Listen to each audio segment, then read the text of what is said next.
Please ছাড়ুন। আপনারা কারা? এমন করছেন কেন? প্লিজ ম্যাম চুপ করুন, আমাদের বসের আদেশ এটা।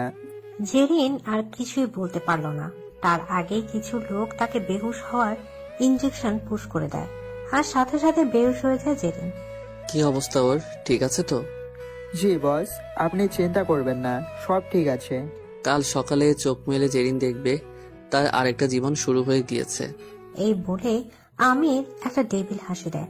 পরদিন সকালে যখন জেরিনের ঘুম ভাঙে, তখন হঠাৎ করেই কাল রাতের এক ঝলক ফ্ল্যাশব্যাক মনে পড়ে যায়। সাথে সাথে তার ঘুমের ঘোর কেটে যায় এবং সে নিজেকে একটা মাস্টার বেডরুমে আবিষ্কার করে। আমি বাড়ি যাব।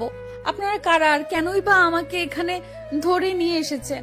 আপনারা কি সুন্দরী মেয়েদের কলিজা ভুনা করে খেয়ে ফেলেন নাকি? মা বলেছিল আমাকে বোরকাওয়ালিরা নাকি মেয়েদের ধরে এইভাবে নিয়ে যায়, কিন্তু আপনারা তো বোরকা পরেন না। তো কে আপনারা? আরে মরছে নাকি সব আমাকে এই রুমের মধ্যে বন্দি করে? জেরিন এসব বলে নিজের অজান্তে কান্না করে দেয়। বেচারি অনেক ভয় পাচ্ছে, জাস্ট সে সাহসী এটা দেখানোর জন্য এসব কথা বলে আর কি। হঠাৎ তখনই দরজা খুলে দেওয়া হয় বাহির থেকে, যা দেখে ভয়ে জেরিন 4 কদম পিছিয়ে যায়। কালকের মতো কালো পোশাক পরা দুইজন প্রথম রুমে ঢোকে, আর তারপর তাদের দুজনের পেছন থেকে একটা হ্যান্ডসাম ছেলে রুমের মধ্যে প্রবেশ করে। এতটাই সুদর্শন যাকে দেখলে যে কোনো মেয়ে, কেন তার মাও বলতো আই উইশ এমন একটা ছেলে যদি আমার মেয়ের জামাই হতো। যাই হোক, ছেলেটার ফেস দেখলে সেই ফেসের পেছনে লুকিয়ে থাকা আসল রূপটা কেউ কখনো টের পাবে না। জেরিন যখন সেই হ্যান্ডসামকে দেখে কিছু বলতে যাবে, তখনই সেই হ্যান্ডসাম জেরিনের হাত শক্ত করে ধরে তাকে নিজের কাছে টেনে নিয়ে ডিপলি ভাবে বলে, আমি এত নয়েজ লাইক করি না বেবি গার্ল, নেক্সট টাইম যেন এমনটা না হয়, মাইন্ড ইট। আপনার কি মাথায় প্রবলেম আছে নাকি? ও বুঝেছি, আপনি এদের সেই বস, তাই না? কেন আমাকে এখানে ধরে নিয়ে এসেছেন? আমি তো আপনাকে চিনিও না। আমি বাড়ি যাব। আর এটা আমাকে কোথায় নিয়ে এসেছেন?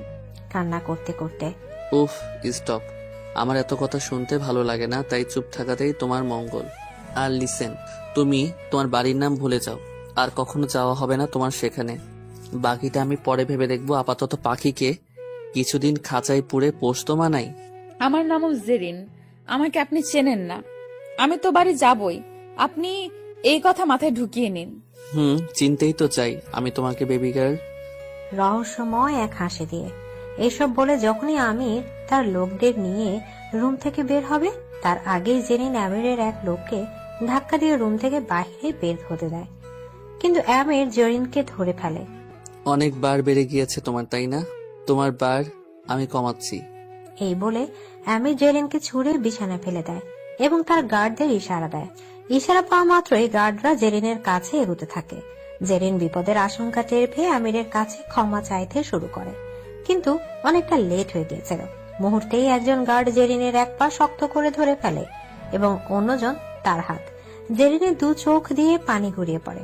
নিজেকে বাঁচানোর পর সর্বোচ্চ চেষ্টা করে, কিন্তু দুজন পুরুষ মানুষের শক্তির সঙ্গে একটা মেয়ের পেরে ওঠা কোনোভাবেই সম্ভব নয়। বারবার সে আমিরের কাছে ক্ষমা চাইছিল, কিন্তু আমির এসব কথা না শুনে আবারও জেরিনকে ঘুমের ইনজেকশন পুশ করে দেয়। বেবি গার্ল, তোমার সাহস কত বড়! তুমি আমার সামনে থেকে পালানোর চেষ্টা করছো। এত বড় দুঃসাহস দেখিয়েছো, তার জন্য তোমাকে শাস্তি তো পেতে হতোই। এবার শান্ত বাচ্চার মতো ঘুমিয়ে থাকো। ভেবেছিলাম তোমাকে খাবার দেব, কিন্তু তুমি যা বেয়াদবি করেছো তাতে। কথাটা শেষ না করে আমির তার লোককে রুম লক করে চলে আসতে বলে। রাতে যখন জেরিনের ঘুম ভাঙে, তখন সে চোখ মেলেই সামনের সোফায় আমিরকে একটি বই হাতে দেখতে পায়। আমিরের চোখ জেরিনের দিকে যেতেই সে জেরিনের কাছে আসে এবং বলে, জান, ক্ষুধা পেয়েছি নিশ্চয়ই, তাই না? আমি খাবার উপরে পাঠাতে বলছি। জেরিন আর না করেনি, কারণ কাল থেকে একটা দানাও পেটে পড়েনি। খাওয়া শেষে আমির জেরিনকে বলে, তোমার জন্য একটা আলাদা রুম ডিজাইন করা হয়েছে, যেখানে তোমার জন্য সব কাপড়, জুতা, কসমেটিক্স স্টক করে রাখা হয়েছে। ডোন্ট ওয়ারি প্যাডি, কোনো পেইন হবে না তোমার। আপনার থেকে বড় পেইন আবার কি? I just hate you. আপনি জানেন আমার ফ্যামিলি মেম্বারদের মধ্যে আমাকে নিয়ে কোনো টেনশন হচ্ছে? আবারও শুরু হয়ে গিয়েছে। আমার মেজাজ খারাপ করো না প্লিজ। শোনো, আমি এখানে এসেছি তোমাকে একটা কথা বলার জন্য। তুমি প্রিপারেশন নাও বিয়ের। 1 উইকে আমাদের বিয়ে হবে। আমার বাবা মা সুইজারল্যান্ড গিয়েছে, তাই 1 উইক সুযোগ পেয়েছো তুমি, তা না হলে এই মুহূর্তেই তোমার বিয়েটা হয়ে যেত। যাক, সময় পেয়েছো, নিজেকে তৈরি করো আর আমাকে ভালোবাসো, জাস্ট এটাই যথেষ্ট। আরে কি বলছেন? একে তো চিনি না আপনাকে, তার উপর জোর করে আমাকে বিদেশে নিয়ে এসেছেন। এখন আবার বলছেন 1 উইকের মধ্যে আমার বিয়ে? আপনি কি আমার অভিভাবক নাকি যে যা বলবেন তাই শুনতে হবে? Yes, because from today I am your everything, mind it. এই বলে জেরিনের কপালে চুমু দিয়ে আমির রুম থেকে চলে যায়। জেরিন আবারও রুমে বন্দী। অনেক কান্না পাচ্ছে, কিন্তু কান্না করতে করতে এখন তো চোখের পানিও ফুরিয়ে এসেছে। সকালে ঘুম থেকে উঠে জেরিন অনেক শকড হয়ে যায়, কারণ তার পাশে আমির ঘুমিয়েছিল। আর তার থেকেও বড় বিষয় হচ্ছে জেরিন আমিরের বুকে। সে আমিরের নিঃশ্বাসের শব্দ শুনতে পাচ্ছিল। হঠাৎ আমিরের ঘুম ভেঙে যায়, যা দেখে জেরিন তাড়াতাড়ি করে আবারও ঘুমের নাটক করা শুরু করে দেয়। কিন্তু আমির আগে থেকে সবকিছু বুঝতে পেরে গিয়েছিল, আর তাই সে কোনো কথা না বলে নিজের ঠোঁট জেরিনের ঠোঁটে ডুবিয়ে দেয়।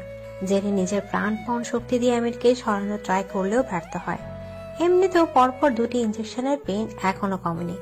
15 মিনিট পর আমির জেরিনকে ছেড়ে দেয়, আর তখন জেরিন আমিরের থেকে দূরে সরে গিয়ে বলে, আপনি ছি, এত নোংরা, দূরে থাকবেন আমার থেকে। আপনার মতো আমি নোংরা না। এসব শুনে আমিরের গা আবারও রাগে গরম হয়ে যায়। সে রাগী গলায় জেরিনকে বলে, জাস্ট ওয়েট, তোমার শরীরের প্রতিটি ভাঁজে ভাঁজে লুকিয়ে থাকা রহস্য আমি উন্মোচন করব, তুমি শুধুই আমার দেখে নিও। এই বলে সে ওয়াশরুমে চলে যায়। এদিকে আবারও জেরিনের নীরব কান্না শুরু হয়ে যায়। সময় চলে যাচ্ছে, বিয়ের দিন ঘনিয়ে আসছে। এখনই সব অ্যারেঞ্জমেন্ট শুরু হয়ে গেছে। তাই জেরিন ঠিক করে যে সে আর কান্না না করে এমন একটা প্ল্যান বের করবে যাতে করে এখান থেকে বের হওয়া যায় যে কোনো মূল্যে। কিছুক্ষণ পর ব্রেকফাস্ট করার জন্য জেরিনকে নিচে আসতে বলা হয়। সেও কোনো কথা না বলে নিচে এসে পরে আমিরের কথা মতো সবটা খেয়েও নেয়। কিন্তু সন্দেহ তো আমিরের তখনই জাগে যখন তার প্রতিটা কথা জেরিন অক্ষরে অক্ষরে পালন করছিল। কিন্তু তবুও আমির হ্যাপি ছিল যে জেরিন এখন তার সব কথা শুনছে, আর তাই সে জেরিনকে আর কিছুই বলে না। রাতে আমির বাড়ি ফিরলে দেখতে পায় আর জেরিন আর কান্না করছে না। সে যখনই জেরিনকে জিজ্ঞেস করতে যাবে খাবার খাওয়ার কথা, তখনই জেরিন তাকে বলে ওঠে, আমির, আপনাকে কিছু বলার ছিল আমার। শিওর চান। জান শব্দটি আমিরের মুখে শুনে গাটা একেবারে চলে যাচ্ছিল জেরিনের। কিন্তু কি করার, এখান থেকে পালাতে হলে তো আমির এবং তার কথা সবকিছুই তাকে সহ্য করতেই হবে। আর তাই আর দেরি না করে সে আমিরকে বলে, আমি ভাগ্যকে মেনে নিয়েছি, আমি রাজি বিয়েতে। আমিরের একটু খটকা লাগে, বাট সে এত কেয়ার করে না এবং বলে, জেরিন, আমি চাই তোমাকে বাধ্যভাবে নিজের করে নিতে। আমি অনেক ভালোবাসি তোমাকে, বিলিভ মি। কিন্তু যদি পরে জানতে পারি তুমি আমাকে বোকা বানানোর ট্রাই করছো, তাহলে সেদিন আমার থেকে খারাপ আর কেউই হবে না। তোমার চিৎকারে পুরো বাড়ি কেঁপে উঠবে সেদিন। বলে একটা ডেবিল হাসি দেয় এবং জেরিনের কপালে চুমু দিয়ে শাওয়ার দিতে চলে যায়। এভাবে 1 উইকের মধ্যে জেরিন আমিরের ভরসা ভালোবাসা দুটোই আদায় করে নেয়। দেখতে দেখতে বিয়ের দিন চলে আসে। আমিরের বাবা মা এবং কাজিনরাও এখানে চলে আসে। সকালে নতুন বউ নিয়ে কি আনন্দ উল্লাস, কিন্তু খেলা তো এখনই শুরু। এই কয়দিনে জেরিন এতই আমিরের ভরসা জুগিয়েছিল যে আমির জেরিনের উপর নজরদারিও বন্ধ করে দেয়। কিন্তু এটাই যে বিপদ ডেকে আনে। বিয়ের দিন জেরিনকে পরীর মতো করে সাজানো হয়, সব ঠিকঠাক হয়ে গিয়েছে। কিন্তু যখনই আমিরের কাজিনরা জেরিনকে রুম থেকে আনার জন্য যায়, তখনই সবাই শকড হয়ে যায়, কারণ রুমের ভেতর জেরিন তো ছিলই না। কাজিনরা তখনও বুঝতে পারেনি যে জেরিন কোথায় গিয়েছে। স্বাভাবিকভাবে ওয়াশরুম সহ অন্য রুম, এক কথায় বাড়িতেই জেরিনকে খোঁজা শুরু হয়ে যায়। ওদিকে কাজী বউয়ের জন্য অপেক্ষা করছিল। অনেক পর ও জেরিন না আসায় আমিরের রাগ উঠতে শুরু করে। সে যখনই উঠতে নেয় তখন তার কাজিন এসে জানায় জেরিনকে কোথাও খুঁজে পাওয়া যাচ্ছে না। এটা শুনে আমিরের কিছুতেই বিশ্বাস হচ্ছিল না। সে তার কাজিনকে আবার আস্ক করে, আর ইউ শিওর? কারণ এটা মজা করার সময় না। ব্রো, আমি কি তোকে মিথ্যা কথা বলবো? তা আবার এমন একটা মুহূর্ত, ব্লিপ না হলে নিজেকেই দেখো। আমির আর দেরি না করে সব রেখে জেরিনকে খুঁজতে চলে যায়। যখন সে সত্যি জেরিনকে খুঁজে পায় না, তখন তার শরীর রাগে লাল হয়ে যায়, চেহারা হিংস্র ভাব চলে আসে। জেরিন, না করেছো ভালো করনি। আমার বিশ্বাস ভাঙার শাস্তি যে কতটা ভয়ানক হয় না তোমার চিন্তার বাহিরে।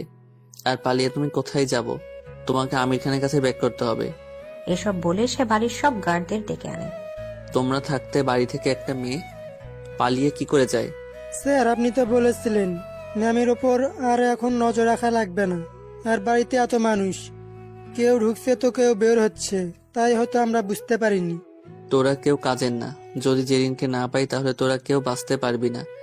আগে থেকে কাফনের কাপড় কিনে রাখিস। আমির আর লেট না করে গাড়ি থেকে বেরিয়ে যায়। সব জায়গায় খোঁজ চলে যায়, এয়ারপোর্ট, বাস স্ট্যান্ড, সব জায়গায়, যাতে করে জেরিন কিছুতেই ইতালি ছেড়ে বাইরে না যেতে পারবে না। ওদিকে জেরিনের পালিয়ে কই যে চলে এসেছে সে নিজেও জানে না। হঠাৎ একটা নতুন রাস্তায় ঢুকবে, তখনই দুজন ছেলের কণ্ঠ ভেসে উঠল। শুনলাম আমির খানের বউ নাকি বিয়ের আসর থেকে পালিয়েছে, ধরে দিতে পারলে তো অনেক টাকা পাবো রে। হে হে। তুই কই পাবি, স্বপ্ন দেখ বসে বসে। এসব কথা শুনে জেরিনা সে রাস্তায় না ঢুকে অন্যদিকে দৌড়াতে শুরু করে।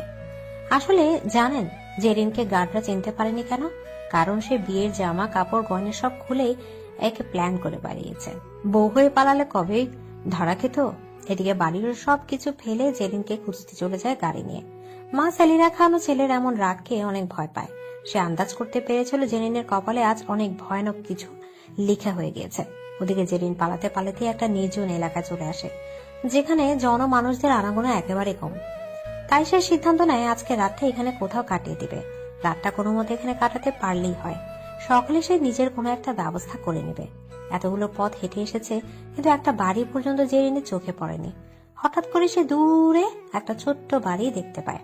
বাড়িটা দেখে সে অনেক নিশ্চিন্তে বোধ করে এবং তাড়াতাড়ি সে বাড়িতে গিয়ে নক করা শুরু করে। তো ভেতর থেকে একটা বৃদ্ধ মহিলা বের হয়ে আসে। আমার না অনেক বিপদ, আজকে রাতে কি আমাকে এখানে থাকতে দেওয়া যাবে? আমি এখানে নতুন, কোনো কিছুই চিনি না, ভুল করে এখানে চলে এসেছি। প্লিজ আমাকে একটা রাত থাকতে দিন, আমি সকালবেলা চলে যাব। মহিলাটি প্রথমে রাজি হচ্ছিল না, পরে আল্লাহ জানে কিভাবে রাজি হয়ে গেল। রাতে জেরিন বুড়ো দম্পতির সাথে ডিনার করে এবং তারা তাকে একটা ছোট্ট রুম দেয় ঘুমানোর জন্য। জেরিন এতেই যেন অনেকটা হ্যাপি ছিল। এভাবে জেরিন হঠাৎ করে ঘুমিয়ে পড়ে। রাত 2টার দিকে হঠাৎ করে জেরিনের পানি পিপাসা পায়, আর তাই পানি খাওয়ার জন্য সে খাবার টেবিলের কাছে যেতেই হঠাৎ করে দরজার কলিং বেল বেজে ওঠে। জেরিনের কেমন জানি একটা ভয় কাজ করতে শুরু করে দেয় মনের ভিতর। একবার নয়, বারবার কলিং বেলটা যখন প্রচন্ড পরিমাণে বাজছিল, তখন বৃদ্ধ মহিলা ও তার স্বামী রুম থেকে বেরিয়ে আসে। তারা দুজনে জেরিনকে জিজ্ঞেস করে, বাহিরে কে আর এত কলিং বেল চাপছে কেন মাঝরাতে? জেরিন কোনো প্রশ্নের উত্তর দেয় না এবং বলে, আমি জানি না, আমার ভয় লাগছে তাই আমি দরজা খুলিনি। আচ্ছা, তুমি রুমে গিয়ে ঘুমিয়ে পড়ো, আমরা দেখছি বাইরে কে এসেছে। এই বলে তারা জেরিনকে তার রুমে পাঠিয়ে দেয়। পানির বোতল নিয়ে সোজা জেরিন নিজের রুমে গিয়ে দরজা বন্ধ করে দেয়। এক বোতল পানি 1 নিমিষে শেষ হয়ে যায়, কিন্তু তৃষ্ণা চিন্তা কোনোটাই কিছুতে শেষ হচ্ছিল না। এদিকে দরজা খুলতে বৃদ্ধ মহিলাটি এবং তার স্বামী এমন কিছু দেখতে পায় যার জন্য তারা প্রস্তুত ছিল না। আসলে তারা দরজা খুলতে কিছু কালো পোশাক পরা লোককে দেখতে পায়, যারা তারপর ধাক্কা দিয়ে বাড়ির ভিতরে ঢুকে যায়। আরে কে আপনারা, আর এত রাতে না বলে বাড়ির মধ্যে কেন ঢুকছেন? ওই মেয়েটা কই যে এখানে এসেছে? কোন মেয়ের কথা বলছেন? কোনো মেয়ের খবর জানি না আমরা। নাটক করবি না বুড়া। এ বলে তাদের ধাক্কা দিয়ে জেরিন যে রুমে ছিল ওই রুমের দরজা জোরে জোরে লক করতে থাকে। জেরিন বুঝতে পেরে গিয়েছিল, তাই ভয়ে চুপ করে বসে থাকে। কিন্তু লোকগুলো একসময় দরজা ভেঙে ফেলে। রুমের এক কোণে জেরিন ভয়ে বসে আছে, আর তখনই রুমের মধ্যে আমির প্রবেশ করে। এটা দেখে তো ভয়ে তার হার্টবিট আরো বেড়ে যায়। আমির কোনো জবাব না দিয়েই জেরিনকে টেনে রুম থেকে বের করে আনে, তারপর গাড়িতে উঠায়। জেরিন অনেক চেষ্টা করে পালানো, বাট সে ব্যর্থ হয়। আমির জেরিনকে বাড়ি নিয়ে গিয়ে এক চড় মেরে বিছানা ফেলে দেয়। তারপর বলে, তুই এখনো আমাকে চিনিসনি? আজ থেকে তোর জাহান্নাম শুরু হবে। আমাকে ধোকা দেওয়ার শাস্তি কি তা তুই ভালো করে এখন টের পাবি। আজ রাতে তোকে হালাল ভাবে আমার পাওয়ার কথা ছিল, কিন্তু তোর কপাল তুই খেয়েছিস। গেস্টদের সামনে আমার ফ্যামিলি মেম্বাররা তোর জন্য ছোট হয়েছে, দেখ কি হাল করি। প্লিজ মাফ করে দেন, আর হবে না এমন কিছু। Shut up. এই বলেই সে নিজের শার্ট খোলা শুরু করে এবং জেরিনের দিকে এগোতে লাগে। একটু একটু করে জেরিন ভয়ে পিছুতে লাগে, কিন্তু এখন কি আর এসবের লাভ হবে? হঠাৎ আমি জেরিনের এক হাত শক্ত করে ধরে খাটের সাথে লাগানো লেদার হ্যান্ডক্রাফট দিয়ে লক করে দেয়। জেরিন শরীরের সব শক্তি খাটিয়ে দিচ্ছে, কিন্তু কোনো লাভ হচ্ছে না। এভাবে অপর হাতকে আমি লেদার হ্যান্ডক্রাফট দিয়ে লক করে দেয়। হাত নাড়ানো জেরিনের টোটালি অফ। এই আস্তে করে সে জেরিনের পাগুলো হার্ডলি চেপে ধরে টেলিস্কোপিক টিউবের সাথে আটকে দেয়। জেরিন যখনই পা ছুড়াছুড়ি করতে নেয় তখনই সে টিউব আরো প্রশস্ত হতে শুরু করে। কি জান, কিছুতেই তোমার কোনো কাজ হচ্ছে না। এই বলে সে জেরিনের কানের কাছে যায় এবং বলে, আমি জানতাম তুমি এমন হাত পা ছোড়াছড়ি করবে, তাই এসব ব্যবস্থা। এটা টেলিস্কোপিক টিউব, যত নড়বে ততই এটা প্রশস্ত হবে। এই বলে সে জেরিনের কানে কামড় বসিয়ে দেয়।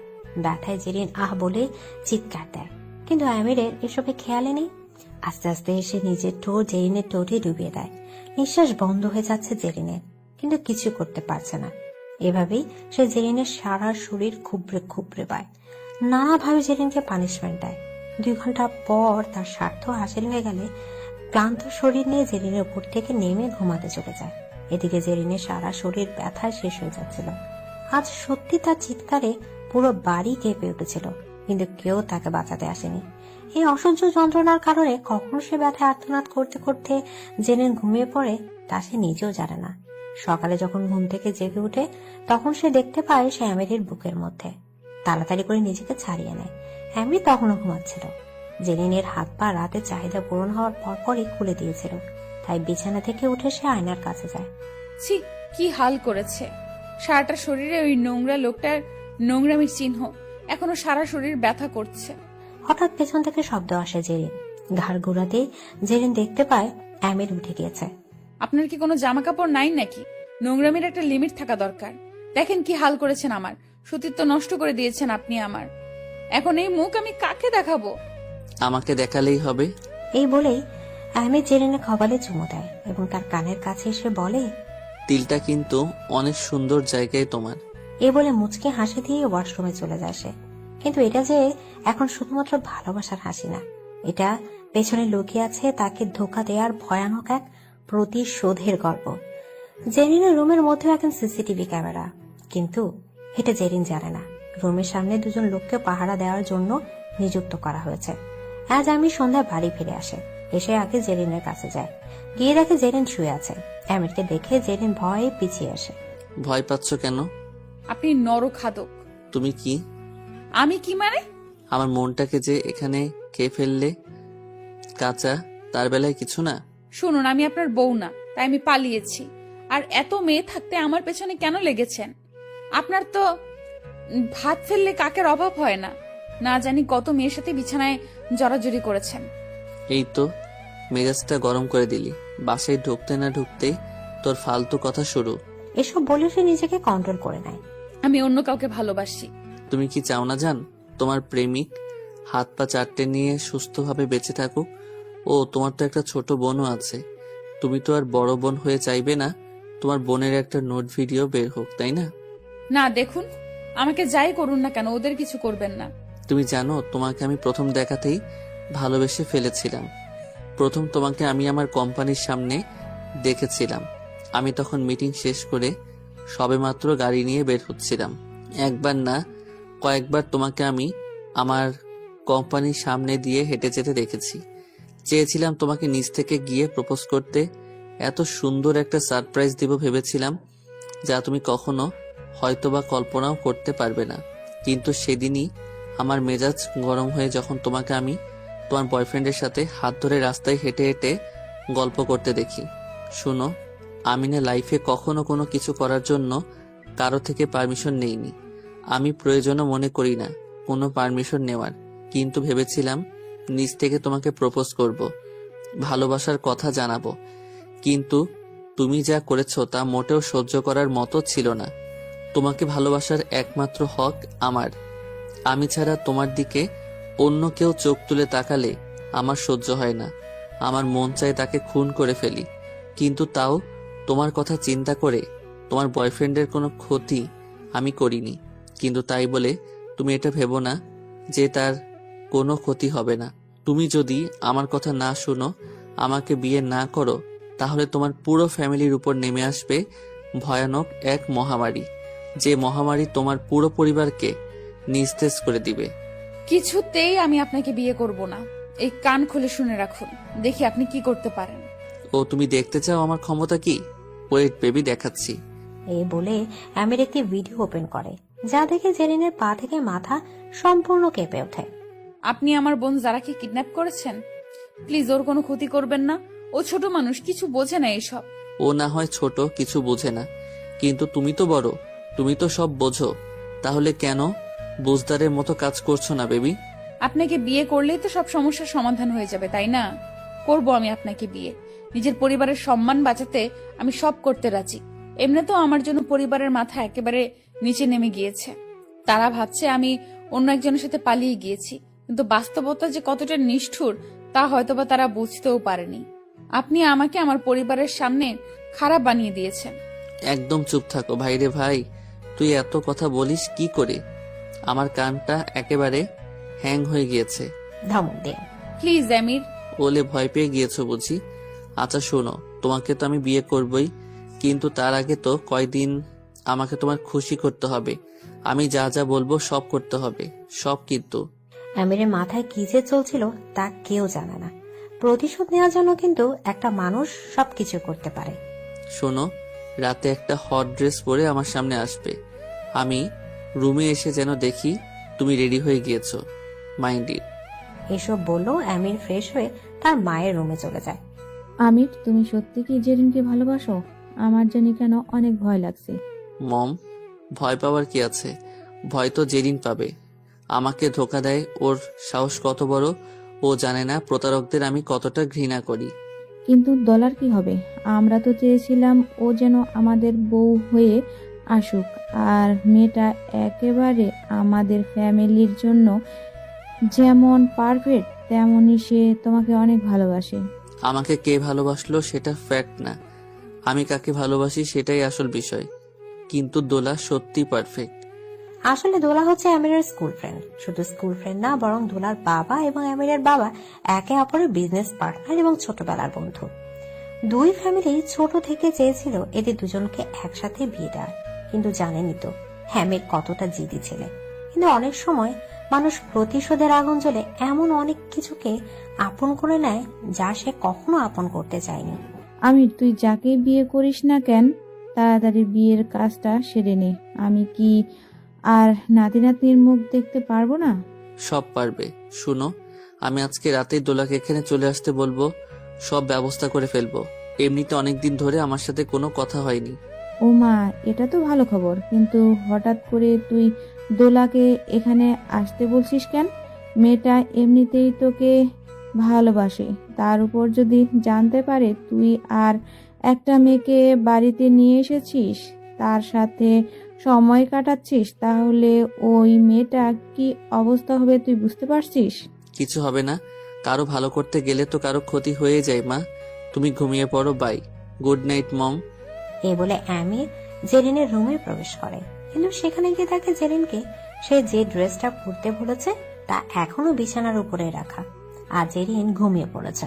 এসব দেখে আমিরের আরো রাগ উঠে যায় এবং সে এক টান দিয়ে জেরিনকে ঘুমের ভেতরে বিছানা থেকে ফেলে দেয়। আপনি কি মানুষ? ব্যথায় জেরিন কান্না করে শুরু করে দেয়। তোকে বলেছিলাম না রেডি থাকতে? কি করে রেডি হব? কি বাজে ড্রেস এটা, ছি। এখনই পর, আমার সামনেই নিজের বিপদ ডেকে আনিস না। বোনের কথা মনে আছে তো? এখনো কিন্তু ওর উপর শারীরিক নির্যাতন শুরু হয়নি, শুধু খাওয়াটা বন্ধ করা হয়েছে। আল্লাহ, ও ছোট মেয়ে, আমি আপনার কথা শুনলে কি ওকে খাবার দিবেন প্লিজ? ভেবে দেখতে পারি। এরপর জেরিন আস্তে আস্তে করে আমিরের সামনে নিজের জামা খোলা শুরু করে। আমির সোফায় বসে তা উপভোগ করছিল। এরপর সে ওই বাজে জামাটা পরে আমিরের সামনে গিয়ে দাঁড়ায়। আমির নেশালো চাহনি দিয়ে জেরিনের ঠিক কাছে এসে দাঁড়ায়, আর তারপর সে জেরিনের কাছে গিয়ে বলে, প্রেম যন্ত্রণা যে কি মারাত্মক তা তুমি আস্তে আস্তে টের পাবে। এই বলে সে জেরিনকে ধাক্কা দিয়ে সেই রুম থেকে চলে যায়। সেদিন রাতে আমির বাহিরে হ্যাং আউট করে। 2 দিন কেটে যায়। সেদিন রাতের পর থেকে আমির জেরিনের খোঁজ একবারও নিতে আসেনি। জেরিনের চোখে মুখে একটাই প্রশ্ন, একটা লোক যে কিনা থেকে পাগলের মতো ভালোবাসত, আর এত দ্রুত পরিবর্তন ঘটে কি করে? তাকে সে দেখতে পর্যন্ত আসে না। জেরিন আর কোনো কিছু না ভেবে আস্তে আস্তে করে সিঁড়ি দিয়ে নিচে নেমে আসে। সেখানে গিয়ে দেখে নিচে আমিরের মা বসে আছে। জেরিনকে দেখে সোফিয়া বেগম বলেন, আরে মা, তুমি নিচে নামলে যে? আসো এখানে বসো। কতক্ষণ আর একটা রুমের মধ্যে বন্দি থাকা যায় আপনি বলুন? নিচে আসার অনুমতি তো তোমার আছেই, কিন্তু তুমি নিচেই তো আসোনি এতদিন। আজ এসেছো দেখে ভালো লাগছে। শরীর ঠিক আছে তোমার? হ্যাঁ, আমি ঠিক আছি। আচ্ছা, একটা কথা জিজ্ঞেস করি। আমির 2 দিন ধরে আমার সাথে দেখা করছে না, কথা তো বলা দূরে থাক। কি হয়েছে বলতে পারবেন? হঠাৎ ওর কথা জিজ্ঞাসা করছো যে? ওকে তো তুমি ভালোবাসো না, ওর খবর দিয়ে কি করবে? এইভাবে বলছেন কেন? আমি জানি আপনার আমার প্রতি অনেক রাগ। আমি ওই দিন যে কাজটা করেছি তা ঠিক হয়নি। আচ্ছা, আপনার কি মনে হয় আপনার ছেলে কি সত্যিই আমাকে ভালোবাসে, নাকি আমার সাথে টাইম পাস করছে? একটা কথা কি জানো, আমি আমার ছেলেকে অনেক মেয়ের সাথে মিশতে দেখেছি, কিন্তু কোনো নারীর প্রতি সে এতটা আসক্ত ছিল না যতটা না আসক্ত তোমার প্রতি ছিল সে। যাই হোক, এখানে যেহেতু এসেছো, একটু বসো। আমাদের একজন মেহমান আজকে বাড়িতে আসবে। হঠাৎ এই 2 দিন আমিরকে না দেখতে পেয়ে কেমন যেন বুকের মধ্যে খালি খালি অনুভব করছিল জেরিন। তাহলে কি জেরিনের মনে আমিরকে নিয়ে কোনো অনুভব কাজ করা শুরু করে দিয়েছে? একটু পরেই একটা মেয়ে এসে বাড়িতে ঢুকে, যাকে দেখে আমিরের কাজিনরাও তার কাছে চলে যায়। মেয়েটাকে দেখে সবাই যা শুরু করেছিল, দেখে মনে হচ্ছিল যেন এটা তাদের বাড়ির বউ। ন্যাকা এসব জেরিনের একদম পছন্দ হচ্ছিল না, তাই সে নিজের রুমে যেতে নেয়। কিন্তু তখনই আমিরের মা জেরিনকে পেছন থেকে ডাক দেয়। এই জেরিন, কোথায় যাচ্ছ? দোলার সাথে পরিচয় তো হয়ে যাও। কোনো উপায় না থাকায় জেরিনকে সেখানে যেতে হয়। ও আচ্ছা, দোলা আমিরের বেস্ট ফ্রেন্ড, ওদের সম্পর্ক অনেক ক্লোজ। ও হাই দোলা, আমি জেরিন। তোমাকে তো চিনতে পারলাম না। এই প্রশ্ন শুনে জেরিন কি উত্তর দেবে বুঝতে পারছিল না। না সে আমিরের চিফ, না বউ, তাহলে তো আশ্রিত ছাড়া কিছুই জবাব দেওয়ার মতো নেই। জেরিনকে চুপ থাকতে দেখে সোফিয়া দোলাকে বলে, আরে বাদ দাও না, তুমি গিয়ে আগে রেস্ট করো, তোমার রুমের ওপরেই রেডি করা আছে। জেরিনের বুকটা কেমন যেন করছিল। কেন এত মনে পড়ছে আমিরের কথা? সে আর এক মুহূর্ত দাঁড়িয়ে না থেকে নিজের রুমে চলে যায়। রুমের মধ্যে দরজা লাগিয়ে কান্না করা শুরু করে। এখন আর তাকে পাহাড় দেওয়ার মতো গার্ডও নেই। ইচ্ছে করলেই সে পালাতে পারে, কিন্তু আর ইচ্ছে হচ্ছে না তার। এই জীবনটাকে যে মেনে নিয়েছে, এটাই যেন তার বর্তমান আর ভবিষ্যৎ। রাত 10টা। আজ কেন জানি বাড়িতে একটু বেশি হট্টগোল। সবাই দোলাকে নিয়ে ব্যস্ত। সবাই কত পছন্দ করে ওকে, কিন্তু আমিরের কাজিনরা তো কখনো আমার সাথে কথাও বলেনি। হঠাৎ করে জেরিনের ডোর নক করা হয়। আসতে পারি? জি। তোমার শরীর ভালো আছে? কিন্তু আমার খোঁজ নিচ্ছ কেন আদিল? চিন্তা হয় তোমার জন্য। আমি ভাইয়ার জন্য তোমার সাথে কথা বলতে পারি না। আমার মনে হয় ভাইয়া তোমাকে ভালোবাসে না, ও অনেক কষ্ট দিয়েছে তোমাকে, আমি জানি। এসব শুনে জেরিন মনে মনে ভাবতে লাগে, ইস, এক ভাই নরখাদক আর অন্যটা নিষ্পাপ। কেমন? ওর নাম আদিল, আমিরের ছোট ভাই। দেখতে মাশাআল্লাহ অনেক হ্যান্ডসাম, অনেক ভালো ব্যবহার। ওর সাথে 2-1 বার যখনই জেরিনের সাথে দেখা হয়েছিল, তখনই দূর থেকে হলেও জেরিনকে রক্ষা করতে চেয়েছে সে। কিন্তু আমিরকে তো আপনারা চেনেনি। এখন আর আমি জেরিনের খোঁজ নেয় না। জেরিন কার সাথে কথা বললো কি না বললো সেদিকেও খেয়াল নেই। এই 2 দিনে আদিলের সাথে জেরিনের অনেকটা ভাব হয়ে গিয়েছে। তোমাকে একটা জিনিস দেখাবো জেরিন। দেখাও। এই বলে সে এক বক্স চকলেট নিয়ে আসে জেরিনের জন্য। ওয়াও, আমার চকলেট অনেক ভালো লাগে। হ্যাপি হয়েছো? অনেক। এই বলে জেরিন কিলকিল করে হাসা শুরু করে দেয়। মাশাআল্লাহ, কি সুন্দর হাসি তোমার। এভাবে সব সময় হাসতে পারো না? এইভাবে সব সময় চকলেট আনতে পারো না? এই বলে দুজনই হাসা শুরু করে। আদিল এক মায়াবী চাহনিতে জেরিনের দিকে চেয়েছিল। হ্যাঁ, জেরিন তো আর তার খাওয়া নিয়ে বিজি। ওই আদিল, আমির কখন আসবে? সে তো অনেক আগে চলে এসেছে। এত তাড়াতাড়ি আজ আসবে না, তার দোলা যে এসেছে। এটা শুনে জেরিনের মুখটা কালো হয়ে যায়। তার দোলা মানে? বাদ দাও না প্লিজ। আমি নিচে যাব। ওদের সবার মাঝে ওরা কেউ পছন্দ করে না তোমাকে, তুমি বুঝো। তবুও যাব। তুমিও চলো আমার সাথে। ওকে মাই ডিয়ার। মুচকি হাসি দিয়ে এরপর তারা দুজন একসাথে সিঁড়ি দিয়ে নিচে নামা শুরু করে। নিচ থেকে এটা দেখে সবার মুখ কালো হয়ে যায়। আদিলকে দেখে না, বরং জেরিনকে দেখে। হঠাৎ আমিরের চোখ পড়ে জেরিনের দিকে। জেরিনকে দেখে আমির দোলার মুখে আসা চুলগুলো ঠিক করে দিতে লাগে। দোলাও অনেক হ্যাপি, সে সবসময় এমনটাই চেয়েছিল। হঠাৎ জেরিনকে দেখে দোলা আদিলকে বলে ওঠে, ও কি তোমার জিএফ নাকি বউ? অনেক সুন্দর মানিয়েছে তোমাদের। এটা শুনে আমিরের মুখ রাগে লাল হয়ে গেল। সে চুপ করে থাকে। আর জেরিন তো লজ্জায় নিচের দিকে চেয়েছিল। জানতাম ভালোই বানাবে আমাদের। এই বলে হাসা শুরু করে দিল আদিল। আরে না দোলা, জেরিন আদিলের ফ্রেন্ড, এখানে বেড়াতে এসেছে সে।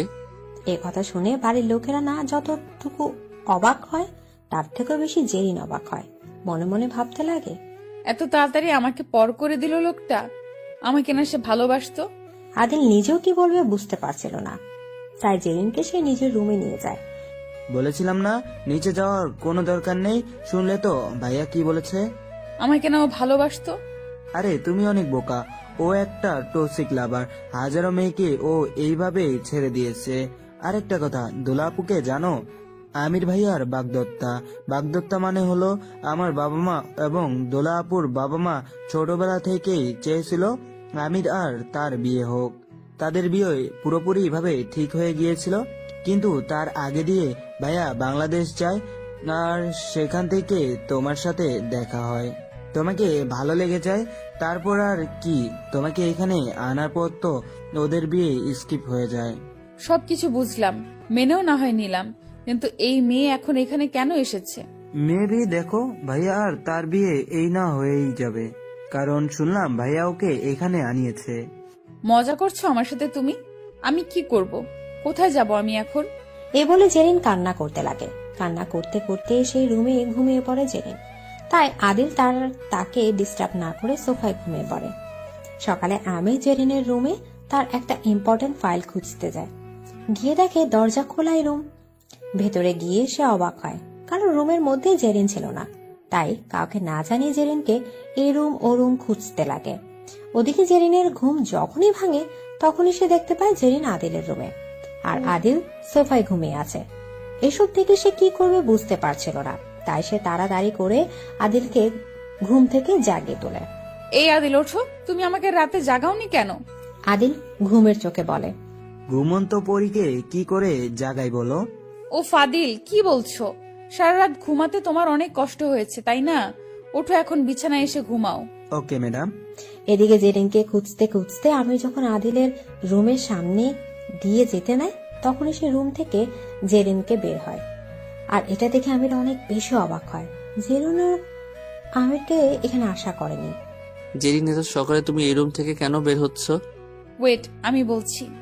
আসলে কাল রাতে আমি এখানে ঘুমিয়ে পড়েছিলাম। হোয়াট, কি বলছো তুমি এসব? রাগী চোখে। আদিল কোথায়? ও তো রুমে ঘুমাচ্ছে। যা শুনে আমিরের মাথা পুরো গরম হয়ে যায় এবং সে তাড়াতাড়ি করে আদিলের রুমে গিয়ে দেখে ছেলেটা ঘুমাচ্ছে। কোনো শব্দ না করে বাইরে আসে এবং জেরিনকে বলে, রাতে বেডে ঘুমিয়েছিলে? কেন?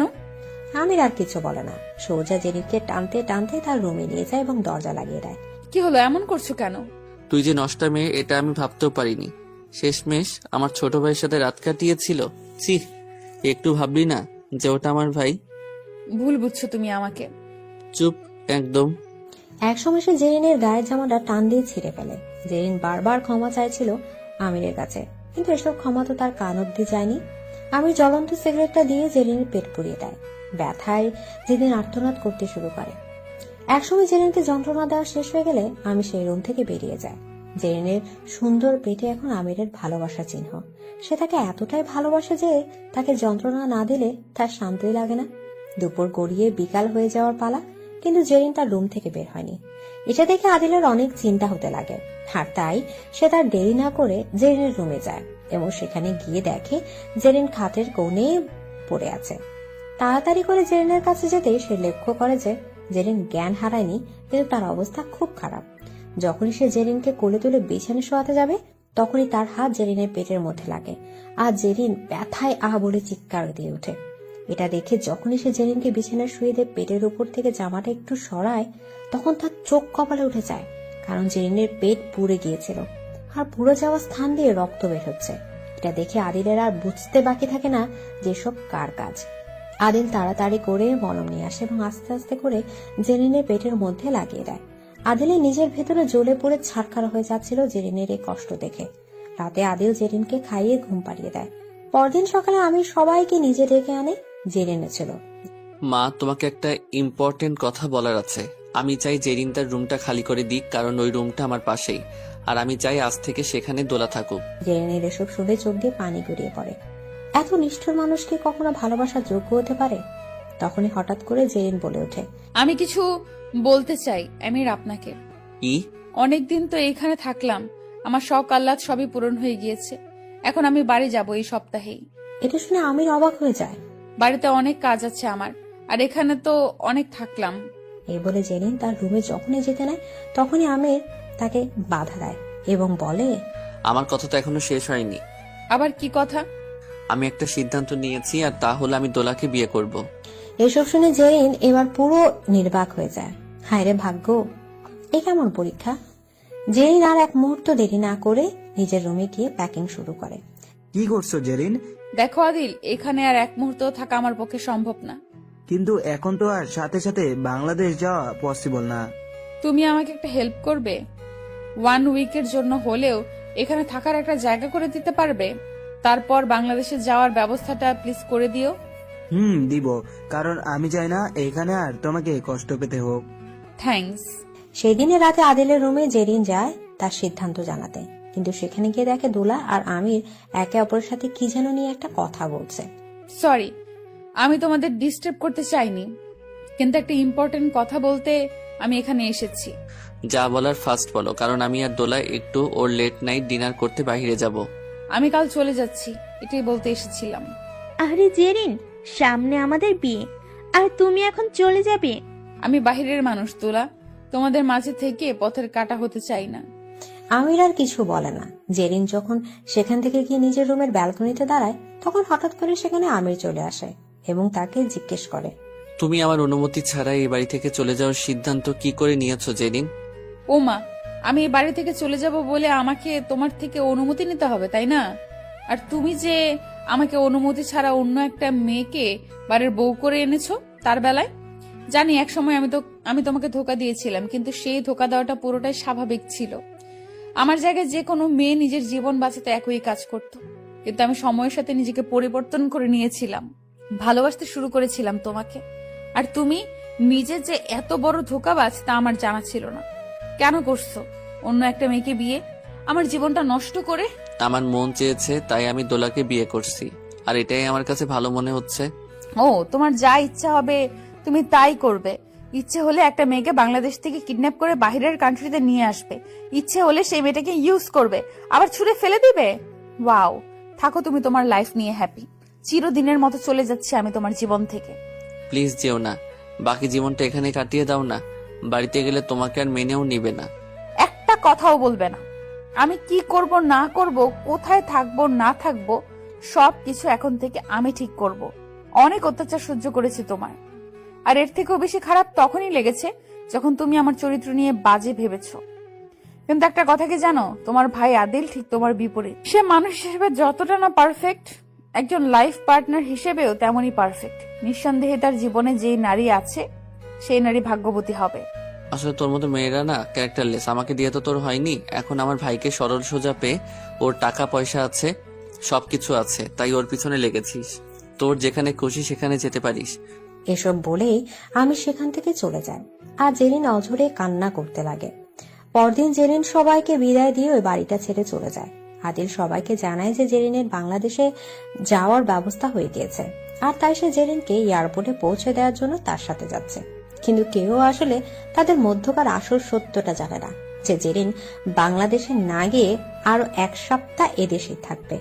3 ঘন্টা জার্নির পর আদিল এবং জেরিন একটা জায়গায় গিয়ে পৌঁছায়। জায়গাটা শহর থেকে একেবারে বাইরে, স্বপ্না নির্জন এবং পুরোটাই অনেক সুন্দর একটা পরিবেশ। দূর দূর পাহাড় ছাড়া আর কিছুই দেখা যায় না। ওয়াও, এই জায়গাটা অনেক সুন্দর। জানো, আমি যখন তোমাদের বাড়ি থেকে পালিয়ে গিয়েছিলাম তখন আমি যে কোথায় একটা নির্জন জায়গায় চলে এসেছিলাম নিজেও বুঝতে পারিনি, কিন্তু ওই জায়গাটার থেকেও এই জায়গাটা আরো বেশি সুন্দর। মাই ডিয়ার, সুন্দর মানুষের জন্য সুন্দর জায়গা। ওখানে কেউ তোমাকে বিরক্ত করতে পারবে না। তোমার খোঁজ শুধুমাত্র আমি আর প্রকৃতি ছাড়া কেউ জানবে না। প্রকৃতি যদি তোমার ভাইয়ের মতো বেঈমান হয়ে তাকে আমার খোঁজ দিয়ে দেয়? মাই ডিয়ার, প্রকৃতি মানুষের মতো বেইমান হয় না।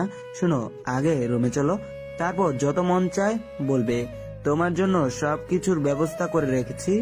এ বাড়িতে একজন কেয়ারটেকার এবং একজন আয়া আছে। ইস, বাড়িটা কি সুন্দর কাঠের তৈরি। আদিল জেরিনের হাসি মুখের দিকে তাকিয়ে এক দূর ভাবনা হারিয়ে যায়। কিছুক্ষণ পর তারা দুজনই ফ্রেশ হয়, রেস্ট করতে চলে যায়। রাতে আদিল জেরিনের রুমে আসে। জেরিন নিচে আসো আমার সাথে, সারপ্রাইজ আছে তোমার জন্য। এত রাতে আবার কিসের সারপ্রাইজ? আর কিছু খাবো আমি, ক্ষুধা লেগেছে অনেক। আরে কথা না বলে আগে আমার সাথে চলো তো। এই বলে আদিল জেরিনের চোখ কালো একটি কাপড় দিয়ে কভার করে দেয় এবং আস্তে আস্তে করে তাকে একেবারে বাড়ির বাইরে নিয়ে আসে। এইবার তোমার চোখ খুলতে পারো। এই বলে সে কালো কাপড়টা জেরিনের চোখের উপর থেকে সরাতেই জেরিন এমন কিছু দেখতে পায় যার জন্য সে প্রস্তুত ছিল না। ও ওয়াও আদিল, এত সুন্দর ডিনারের ব্যবস্থা। সব তোমার জন্য। এসবের কি দরকার ছিল? যাই হোক, অনেক ক্ষুধা পেয়েছে আমার, চলো খাই আগে। তুমি খুশি হয়েছো এটা শুনে আমার খুব ভালো লাগছে। তাহলে চলো খাওয়া শুরু করা যাক। এরপর খাওয়া দাওয়া শেষ হলে আদিল চাইছিল যে জেরিনের সাথে আরো কিছু সময় কাটাতে, কিন্তু জেরিন কোন রকম তাকে বুঝিয়ে নিজের রুমে চলে যায়, কারণ সে অনেক টায়ার্ড, তাই ঘুমোতে হবে। ঘুমানোর আগেও তার সামনে একটা মুখ ভেসে উঠেছে, আর তা হলো আমিরের মুখ। কখন যে আমিরের কথা ভাবতে ভাবতে চোখ লেগে যায় জেরিনের ঠিক মনে নেই। ওদিকে আমির যেন কেমন একটা হয়ে গিয়েছে, বাড়িতেও কেমন একটা নীরবতা ছড়িয়ে রয়েছে। খুব মনে পড়ছিল তার জেরিনের কথা। যাওয়া উচিত কি এখন? কি মনে করবে সে আমাকে? আচ্ছা, যা হওয়ার তা দেখা যাবে, একটু খোঁজ নিয়ে আসি ওর। রাত 2:26 হঠাৎ করে কেউ একজন জেরিনের রুমে ঢুকে পড়ে। হঠাৎ সেই লোকটা জেরিনের কাছে গিয়ে ওর গালে হাত রাখতেই জেরিন ধরফড়ি উঠে যায়। কে তুমি? অন্ধকারে তো কিছুই দেখা যাচ্ছে না। এই বলে যখন জেরিন লাইট অন করতে যাবে তখনই ওই লোকটা তাকে বাধা দেয়। ইস, কথা বলো না, আমাকে বুঝি চিনতে পারোনি? কণ্ঠ শুনে জেরিন চিনে ফেলে। আমির, তুমি এখানে? একেবারের জন্য চলে এসেছি তোমার কাছে। জান, আমাকে ক্ষমা করে দাও, আমার ভুল হয়ে গিয়েছে, অনেক কষ্ট দিয়ে ফেলেছি তোমাকে। প্লিজ আমির, কেঁদো না। তুমি নিজের ভুল বুঝতে পেরেছো, এটাই অনেক। জান, আই লাভ ইউ, কখনো তোমাকে ছেড়ে যাব না আমি। এটা শুনে জেরিন যখনই আমিরকে জড়িয়ে ধরতে যাবে তখনই সে চিৎকার করে ঘুম থেকে উঠে যায়। চিৎকার শব্দ শুনে পাশের রুম থেকে আদিল দৌড়ে আসে।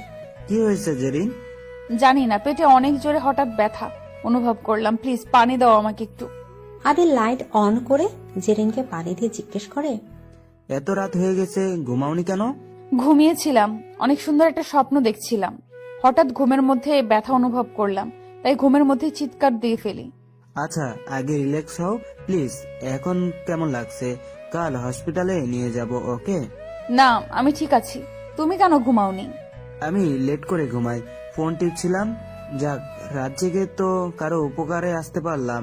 যাই হোক, এখন ঘুমাও তো একটু। এ বলে জেরিন আবারও শুয়ে পড়ে। আমিরের কথা অনেক মনে পড়ছে আজ তার। জীবনের সব কষ্ট, দুঃখ, রাগ, অভিমান ভুলে যদি আমির এভাবে তার কাছে ফিরে আসতো ভালোই তো হতো তখন। ওদিকে আমির এখনো জেরিনের জন্য ছটফট করছে, কিন্তু সে জেরিনের কাছে যেতে পারেনি। কেন জানেন? কারণ দোলা তাকে বাধা দিয়েছে, আর এখন জেরিনের সাথে দেখা করলে হয়তো তার প্রবলেম তৈরি হতে পারে। সকালে আমির ঘুম থেকে উঠিয়ে দেখে বাড়িতে বিয়ে বিয়ে একটা ভাব, কিন্তু তার কেন জানি ভালো লাগছে না। কিন্তু কেন? এসবের জন্যই সে ওয়েট করছিল। দোলাও আমিরের বদলে যাওয়াটা লক্ষ্য করছিল, তাই বারবার জেরিনের নামে বাজে কথা সে আমিরকে গিয়ে বলছিল। ছি, কেমন মেয়ে জেরিন, এক ভাইয়ের সাথে রাত কাটিয়ে এখন আরেক ভাইকে ধরেছি। দোলা চুপ, আজে বাজে কথা বলো না। যা সত্য তাই বললাম, আমার কি দোষ? হয়েছে? না, কিছুই হয়নি। আমাদের বিয়েটা একবার হলে তারপর শান্তি পাবো আমি। আমিরের এসব শুনতে ভালো লাগছিল না, তাই সে অফিসের জন্য চলে যায়। দুপুরে হাসপাতাল থেকে হঠাৎ আমিরের কাছে কল আসে, তার মা নাকি অসুস্থ, হাসপাতালে নিয়ে যাওয়া হয়েছে। তাই আমিরের অফিসের সব কাজ ফেলে তাড়াতাড়ি করে তার মাকে দেখার জন্য হাসপাতালে চলে যায়। সেখানে যাওয়ার পর ডাক্তার জানায় যে তার মায়ের তেমন কিছুই হয়নি, হঠাৎ করে সুগার কমে যাওয়ার কারণে এই অবস্থা। ডাক্তার কিছু ওষুধের নাম লিখে দেয় প্রেসক্রিপশনে, যা দেখে আমি তাড়াতাড়ি করে কেবিন থেকে বের হয়ে ওষুধগুলো যখনই কিনে আনতে যায় তখনই তার আদিলের সাথে ধাক্কা লাগে। তুই এখানে কি করছিস? আমারও তো সেম প্রশ্ন, তুমি এখানে কি করছো? মাকে হাসপাতালে নিয়ে আসা হয়েছিল, তাই এখানে এসেছি। আল্লাহ, মায়ের কিছু হয়নি তো? না মা ঠিক আছে। এবার বল, তুই এখানে কি করতে এসেছিস? আর জেরিন কোথায়? জেরিন কোথায় মানে? ও তো কবেই বাংলাদেশে চলে গিয়েছে, আর ওর কথা আমাকে কেন জিজ্ঞাসা করছো? চুপ, একদম ড্রামা করবি না। তুই ভুলে যাস না আমি আমির, আর আমি যে জেরিনের সব খবর রাখি এটা তুই ভালো করে জানিস। এত যখন ওর খবর রাখো তাহলে আমাকে কেন ওর কথা জিজ্ঞাসা করছো? নিজেই খুঁজে নাও না। আর শোনো, মেয়েটা যেখানে আছে ওকে একটু শান্তিতে থাকতে দাও। মেয়েটা যে তোর সাথেই আছে আমি ওইটা ভালো করেই জানি। কই লুকিয়ে রেখেছি সেটা বল, তা না হলে কিন্তু আমাকে অন্য কিছু ভাবতে হবে। আকসি ওর উইশ ব্রো। তখনই হঠাৎ করে পাশের কেবিন থেকে নার্স বের হয়ে বলে, পেশেন্টের বাড়ির লোককে। আদিল বলে ওঠে, আমি? আপনাকে ডাক্তার ভিতরে ডাকছে। যা শুনে আদিল ভেতরে চলে যায়। আর তখন আমির সেখানে যায়। সেখানে গিয়ে আমির অনেক অবাক হয়, কারণ ভেতরে জেরিন ছিল। আমি যখনই জেরিনের কাছে যেতে নেয় তখনই আদিল তাকে বাধা দেয়। এখন দেখছো না ও বিশ্রাম নিচ্ছে, কেন বিরক্ত করতে এখানে এসেছো? কি হয়েছে ওর? কি করেছিস তুই ওর সাথে? আমাকে কি নিজের মতো পেয়েছো নাকি? মেয়ে মানুষের গায়ে তো কাপুরুষরা হাত তোলে। বেশি বলে ফেলছিস না আদিল? দুই ভাইয়ের এমন ঝগড়ার কারণে ডাক্তার বিরক্ত হয়ে তাদেরকে বলে, আপনারা প্লিজ থামবেন। দেখছেন এখন পেশেন্ট এখানে রয়েছে, তারপরও আপনারা আপনাদের মতো ঝগড়া করে যাচ্ছেন। ঝগড়া যদি করতে মন চায় তাহলে বাইরে গিয়ে করেন। এটা শুনে আদিল ডাক্তারের কাছে ক্ষমা চায় এবং জিজ্ঞাসা করে জেরিনের কি হয়েছে। তখন ডাক্তার তাকে বলে, পেশেন্টের হাজবেন্ড শুধুমাত্র এখানে থাকবে, তার সাথে আমার কথা আছে। যা শুনে দুই ভাই একেবারে হতবাক হয়ে যায়, কারণ পেশেন্টের অর্থাৎ জেরিনের তো বিয়েই হয়নি। কিন্তু আমি কিছু বলার আগে আদিল তাকে বলে, তুমি চলে যাও, আমি থাকছি। তুই কে? জেরিনকে ভালোবাসি আমি থাকবো এখানে। কি ভালোবাসো? এত ভালোবাসো দেখেই তো অন্য একটা মেয়েকে বিয়ে করার জন্য উঠে পড়ে লেগেছো। উফ, আপনারা এত ঝগড়া কেন করছেন? যা শুনে আবারও দুজন চুপ হয়ে যায়। আচ্ছা, দুজনে কি পেশেন্টের বাড়ির লোক? জি। তাহলে তো ভালোই। আর ওনার হাজবেন্ড? আমি। বলুন কি বলবেন? এটা শুনে আদিলের মাথা পুরো গরম হয়ে যায়, কিন্তু সে নিজেকে কন্ট্রোল করছে। হঠাৎ তখনই জেরিন চোখ মেলে তাকায় এবং বলে, কি হয়েছে আমার? কিছু না জান। আমির? চলে এসেছি, এই দেখো আমি তোমার সামনে। আদিল কোথায়? এটা শুনে আমিরের মাথা তো ঠিকই গরম হয়, কিন্তু এখন সে এসবের মুডে নাই। শুনুন, আপনারা একটা খুশির সংবাদ আছে। MST Zerin is pregnant. এটা শুনে আমির কি বলবে কিছুই বুঝতে পারছিল না। তার সন্তান আসতে চলেছে, এর থেকে বড় কিছু কি করার? কিন্তু জেরিনের মুখে কোনো হাসি নেই, আর আদিলেরও সেম। জেরিনের মাথায় একটা জিনিসই ঘুরপাক খাচ্ছে। এই সন্তানের আসল বাবা কি তাকে আদৌ মেনে নেবে? এই সন্তান পৃথিবীতে আসলে কি জবাব দেবে সে? বাবা ছাড়াই এর জন্ম। কি ভাবছেন আপনারা? সন্তান আসার কথা শুনে তো মানুষ পাগল হয়ে যায় খুশিতে, কিন্তু আপনারা তো। এটা শুনে আদিল বলে, আপনার মন চাইলে আপনি পাগল হন, আমাদের শখ নেই পাগল হওয়ার। জেরিনের সবকিছু ঠিক থাকলে বলুন, বাড়ি যাব আমরা। জেরিন আমার সাথে যাবে, আজ থেকে ওই বাড়িতে থাকবে সে। তুমি চাইলে সব হবে না বুড়ো। এসব শুনে জেরিন বলে ওঠে, ঠিকই তো, কি পরিচয়ে আপনার বাড়িতে থাকবো আমি? তাহলে এখন আদিলের সাথে কি পরিচয় থাকছো? তোমার মাইন্ড কি কখনো চেঞ্জ হবে না? ছি। শুনো জেরিন, অনেক কথা আছে তোমার সাথে, বাড়ি যেতে হবে তোমাকে আমার সঙ্গে। হয় না এসব, সবকিছুর জন্য একটা পারফেক্ট সময়ের প্রয়োজন। কি গো ভাইয়া, বলেছিলাম না তোমার এসব মন ভুলানোর কথায় তুমি আর কারো মন ভুলাতে পারবে না। সেই সব দিন এখন আর নেই। আদিল চলো, আমাদের বাড়ি যেতে হবে। চলো। সেই দিন জেরিনের চলে যাওয়ার সময় সে অপলক দৃষ্টিতে তাকিয়েছিল, কিন্তু একবারও কি জেরিনের হৃদয় তার জন্য কেঁদে ওঠেনি? কেন সে একটা বারের জন্য পেছনে ফিরে তাকালো না? ওদিকে মুখে যতই আমিরকে এসব কথা বলুক না কেন, জেরিন আর এই হৃদয় শুধু আমিরের জন্য হাহাকার করছে।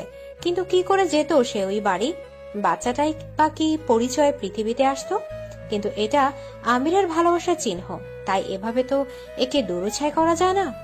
এখন তার বেঁচে থাকার একমাত্র অনুপ্রেরণা এই শিশু, তাই ওর জন্যই হলেও তাকে লড়াই করতে হবে জীবনের সাথে। এখন আপনাদের মনে একটা প্রশ্ন, যে হাসপাতালে আদিল আর জেরিন আসলো কি করে? আসলে সকালে নাস্তা খাওয়ার পর হঠাৎ করে জেরিন অনেক বমি করা শুরু করে।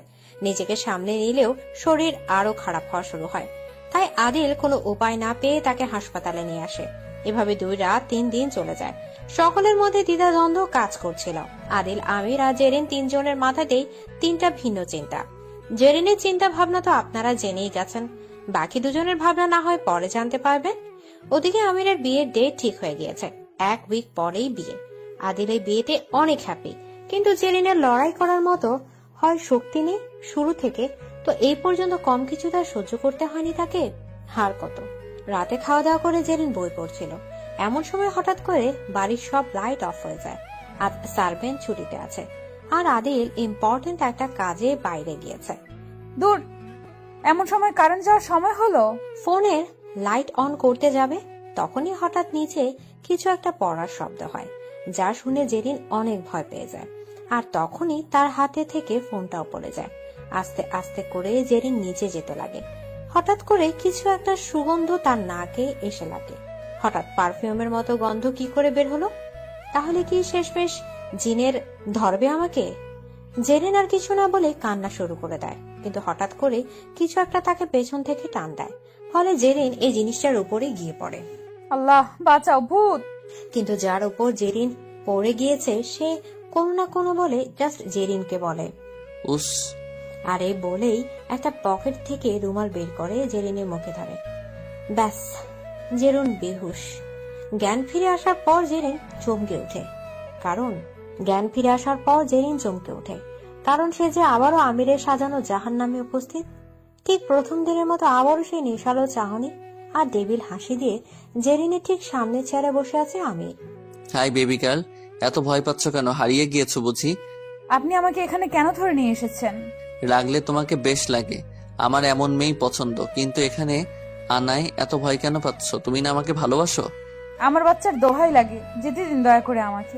কি করে যেতে দেই জান? ওই বাচ্চার বাবা যে আমি। চুপ! এত কিছু করার পরেও নিজেকে এই বাচ্চার বাবা বলতে লজ্জা করে না? Shut up! এখানে ন্যাকামি করার জন্য ডেকে আনিনি, এনেছি একটা বিশেষ কারণে। শুনো, সামনের শুক্রবার আমার আর দোলার বিয়েতে তোমাকে ইনভাইট না করে থাকতে পারলাম না। আর আমি চাই শুধু বিয়ে কেন, বাচ্চাটা না হওয়া পর্যন্ত তুমি এখানে থাকো। তা না হলে কি পরিবেশে কি অবস্থায় আমার বাচ্চার জন্ম দিবে তা আল্লাহই জানে। তাই আমি চাই তুমি এখানে থাকো ডেলিভারি হওয়ার আগ পর্যন্ত। মাথায় কি সমস্যা আছে তোমার? কি ভেবেছো তুমি নিজেকে? তুমি যা চাইবে তাই হবে নাকি? এসব তোমার ভুল ধারণা মিস্টার আমির। আমি তো এখান থেকে যাবই, তা যে করেই হোক। আমি তোমাদের রং তামাশা দেখার জন্য বসে নেই। তোমার লজ্জা করে না? একটা মেয়ের জীবন নষ্ট করে তাকে প্রেগনেন্ট করে এখন আরেকটা মেয়েকে নাচতে নাচতে বিয়ে করতে যাচ্ছ? তুমি নির্লজ্জ আর বেহায়া একটা লোক। আর কিছু বলে ওঠার আগে আমি জেরিনকে শক্ত করে ধরে লিপ কিস করে। নিজেকে ছাড়ানোর বৃথা চেষ্টা করার পরও যখন কোনো কাজ হয় না, তখন জেরিন হাত পা ছোড়াছুড়ি বন্ধ করে দেয়। নিজের প্রয়োজন শেষ হয়ে গেলে আমি জেরিনকে ছেড়ে দেয়। বাচ্চা নাকি এখনো? এত ছোড়াছুড়ি করছো কেন হাত পা? তুমি এত খারাপ কেন? এখনো তো আমার খারাপ রূপটা তুমি দেখলেই না। আর বাদ কি রেখেছো? এদিকে আমি আর জেরিন কোনো কথা না শুনে তাকে ঘরবন্দি করে সেখান থেকে চলে যায়। আর এবার কার পাহারা আরো বেশি কড়া করে দেওয়া হয়। এদিকে রাতে আদিল বাড়ি এসে জেরিনকে না দেখতে পেয়ে ঘাবড়ে যায়। তার মাথায় একটাই চিন্তা, মেয়েটা গেল কোথায়? বাড়ির কেয়ারটেকারকে জিজ্ঞেস করার পর উনি বললেন, জানি না স্যার, আমার যে হয়েছিল ঘুমিয়ে পড়েছিলাম নাকি বুঝতে পারছি না। কিউট একটা কালো মাস্ক পরা ছেলে এসেছিল, কিন্তু পরে কি যে হলো কিছু মনে নেই। আদিলের আর বুঝতে বাকি রইল না যে এসব কার কাজ। আদিলের হাতে থাকা ফ্লাওয়ার বুকেটটা সে রাগের কারণে সেখানে ফেলে দেয় এবং তাড়াতাড়ি করে গাড়ি নিয়ে বেরিয়ে পড়ে। রাতে দোলা আসে জেরিনের রুমে। দেখলে তো কি হলো? রিয়েল লাভ অল টাইম জিতে যাই। অনেক ভালোবাসি আমিরকে আমি। দেখা যাবে কে কাকে ভালোবাসে। কিন্তু একটা কথা কি জানো দোলা, আমার প্রতি আমিরের চোখে যে ভালোবাসা কাজ করে, তার চোখে তোমার জন্য কিন্তু এমন ভালোবাসা আমি দেখতে পাই না। আর শুনতে পেয়েছো তো, আমিরের বাচ্চা আমার গর্ভে। ইমির নাকি আদিল কে জানে? ছোট বড় সবার সাথেই তো শুয়েছে। আর কিছু বলে ওঠার আগে আমি সেখানে চলে আসে। দোলার এমন কথায় তার প্রচুর রাগ ওঠে। মন চাইছিল একটা চট দিতে। মাথা খারাপ তোমার? একটা কথা কান খুলে শুনে রাখো, আর একদিন যদি এসব কথা বলতে দেখি তোমাকে, সেই দিন আমার থেকে খারাপ আর কেউই হবে না। জেরিনের পেটে আমার অস্তিত্ব রয়েছে, কথাটা যেন মাথায় থাকে। দোলা এসব কথায় একেবারে হিংসে জেলে পড়ে যাচ্ছিল, কিন্তু কি আর করার। এখন কিছু করতে গেলে যদি এমির বিয়ে ভেঙে দেয়, পরে তো নদীর একুলও যাবে আর ওকুলও যাবে। না পাবে এমিরকে পটাতে, না পারবে এই বাড়ির বউ হতে। দোলা চলে যাওয়ার পর এমি জেরিনকে বলে, ওর কথায় কিছু মনে নিও না, ও একটু এমনই। তোমার শরীর ঠিক আছে? আমার আর শরীর? যেখানে মনের কোনো শান্তি নেই সেখানে শরীর দিয়ে হবেটা কি? হয়েছে, তোমাকে সুস্থ থাকতে হবে। আমার বাচ্চার জন্য হলেও এত বাচ্চা বাচ্চা করছো, তাহলে কেন ওকে এত পর করে দিচ্ছ? কান্না করতে করতে। আমাকে ভালোবাসো তুমি, এটা আমি ভালো করেই জানি, তাহলে এত নাটক কেন? জেরিন কুল প্লিজ। রাখো তোমার কুল কিনারা নিজের কাছে। আমাকে জ্বলন্ত আগুনে নিক্ষেপ করে এখন কুলকুল করছো। এমির আর কিছু না বলে সেখান থেকে জেরিনকে রেখে চলে যায়। ওদিকে গাড়ির মধ্যে আদিলের রাগ কিছুতেই কমছিল না। আমির ভাই, আমার কাজটা তুমি ভালো করনি। আমি কখনো তোমার জন্য নিজের ভালোবাসার মানুষকে পাইনি, না পেয়েছি আমার প্রথম ভালোবাসাকে, না এখন জেরিনকে পেতে দিচ্ছ। আজ জেরিনকে নিজের মনের কথা খুলে বলার জন্য আমি সব ঠিকঠাক করে ফেলেছিলাম, কিন্তু তুমি সব নষ্ট করে দিয়েছো। এর মাসুল তোমাকে দিতেই হবে, যতই বড় ভাই হও না কেন তুমি আমার। বাড়িতে বিয়ের গন্ধ ছড়িয়ে পড়েছে। কি সুন্দর খুশি সবাই। এদিকে এমিরকে কেমন জানি একটা লাগছে, কিছু নিয়ে ভাবছে হয়তো সে। দোলার শখ পূরণ হচ্ছে, এমিরের বাবা মন মতো বউ পাবে, কিন্তু এমির কি জেরিনকে হারিয়ে রিয়েল লাভ পাবে? রাতে আদিল এসে বাড়িতে চেঁচামেচি শুরু করে দেয়। তার এমন ভয়াবহ রূপ বাড়িতে আর আগে কেউ দেখেনি। সে রেগে একেবারে লাল। কারোর সাথে কোনো কথা না বলে আগে আমিরের রুমে যায়। বেশ খানিকক্ষণ পর সেই রুমে থাকার পর যখন কোনো সারা শব্দ পাওয়া যায়নি, তখন এমিরের মা চিন্তায় পড়ে যায়।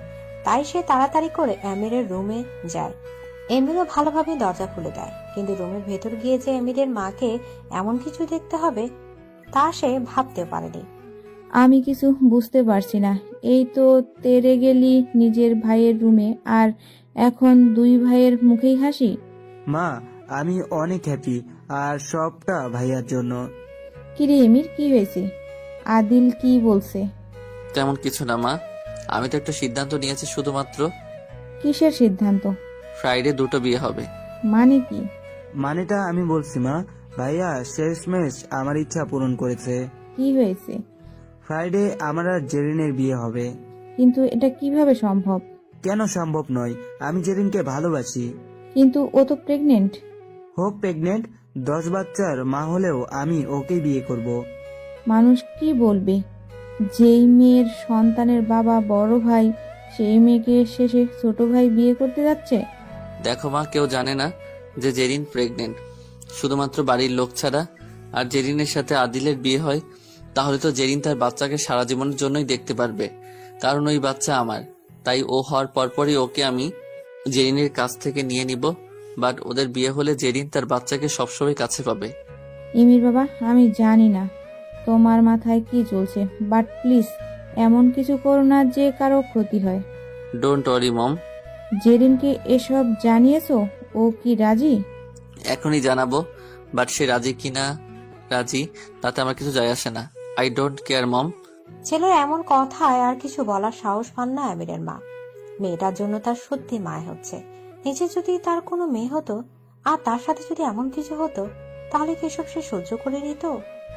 আদিল যখন এমিরের সাথে যেতে নেয়, তখন এমির তাকে বলে, তুই থাক, আমি কথা বলে আসছি। আমি কি যতটা দরকার না? না, নিজের রুমে যা। এই বলে আমি জেরিনের রুমের দিকে যেতে নেয়। এদিকে আদিল যখন নিজে রুমে যাচ্ছিল, তখনই হঠাৎ করে দোলা তার সামনে চলে আসে। আদিল তাকে এড়িয়ে যাওয়ার ট্রাই করে, কিন্তু দোলা পথ আটকায়। ও মা, কথা বলবে না বুঝি আমার সাথে? আর কত রাগ করে থাকবে? দোলা, তোমার সাথে কথা বলার একটু ইচ্ছে নাই আমার। কেন কেন? কারণ তুমি একটা ফালতু মেয়ে। ওই চুপ একদম।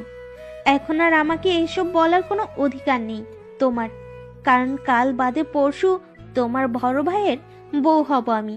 ভাইকে যে মিথ্যা নাটক হয়ে ফাঁসিয়েছো, তা হয়তো ভাইয়া এখনো বুঝতে পারেনি। আফসোস।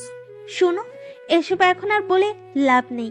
কাল বাদে পরশু এই বাড়ি পুরো আমার আন্ডারে চলে যাবে, কারণ আমি নিজেই আমার বসে। শেষমেশ জানো, আবার তোমাকে সবকিছু হারাতে হয় না। আমাকে নিয়ে চিন্তা করতে হবে না মিস্টার এক্স। ভালোই হয়েছে চলে গিয়েছিলে আমার লাইফ থেকে, তা না হলে জেরিনকে কখনোই আমি পেতাম না। ফ্রাইডে আমার আর ওর বিয়ে।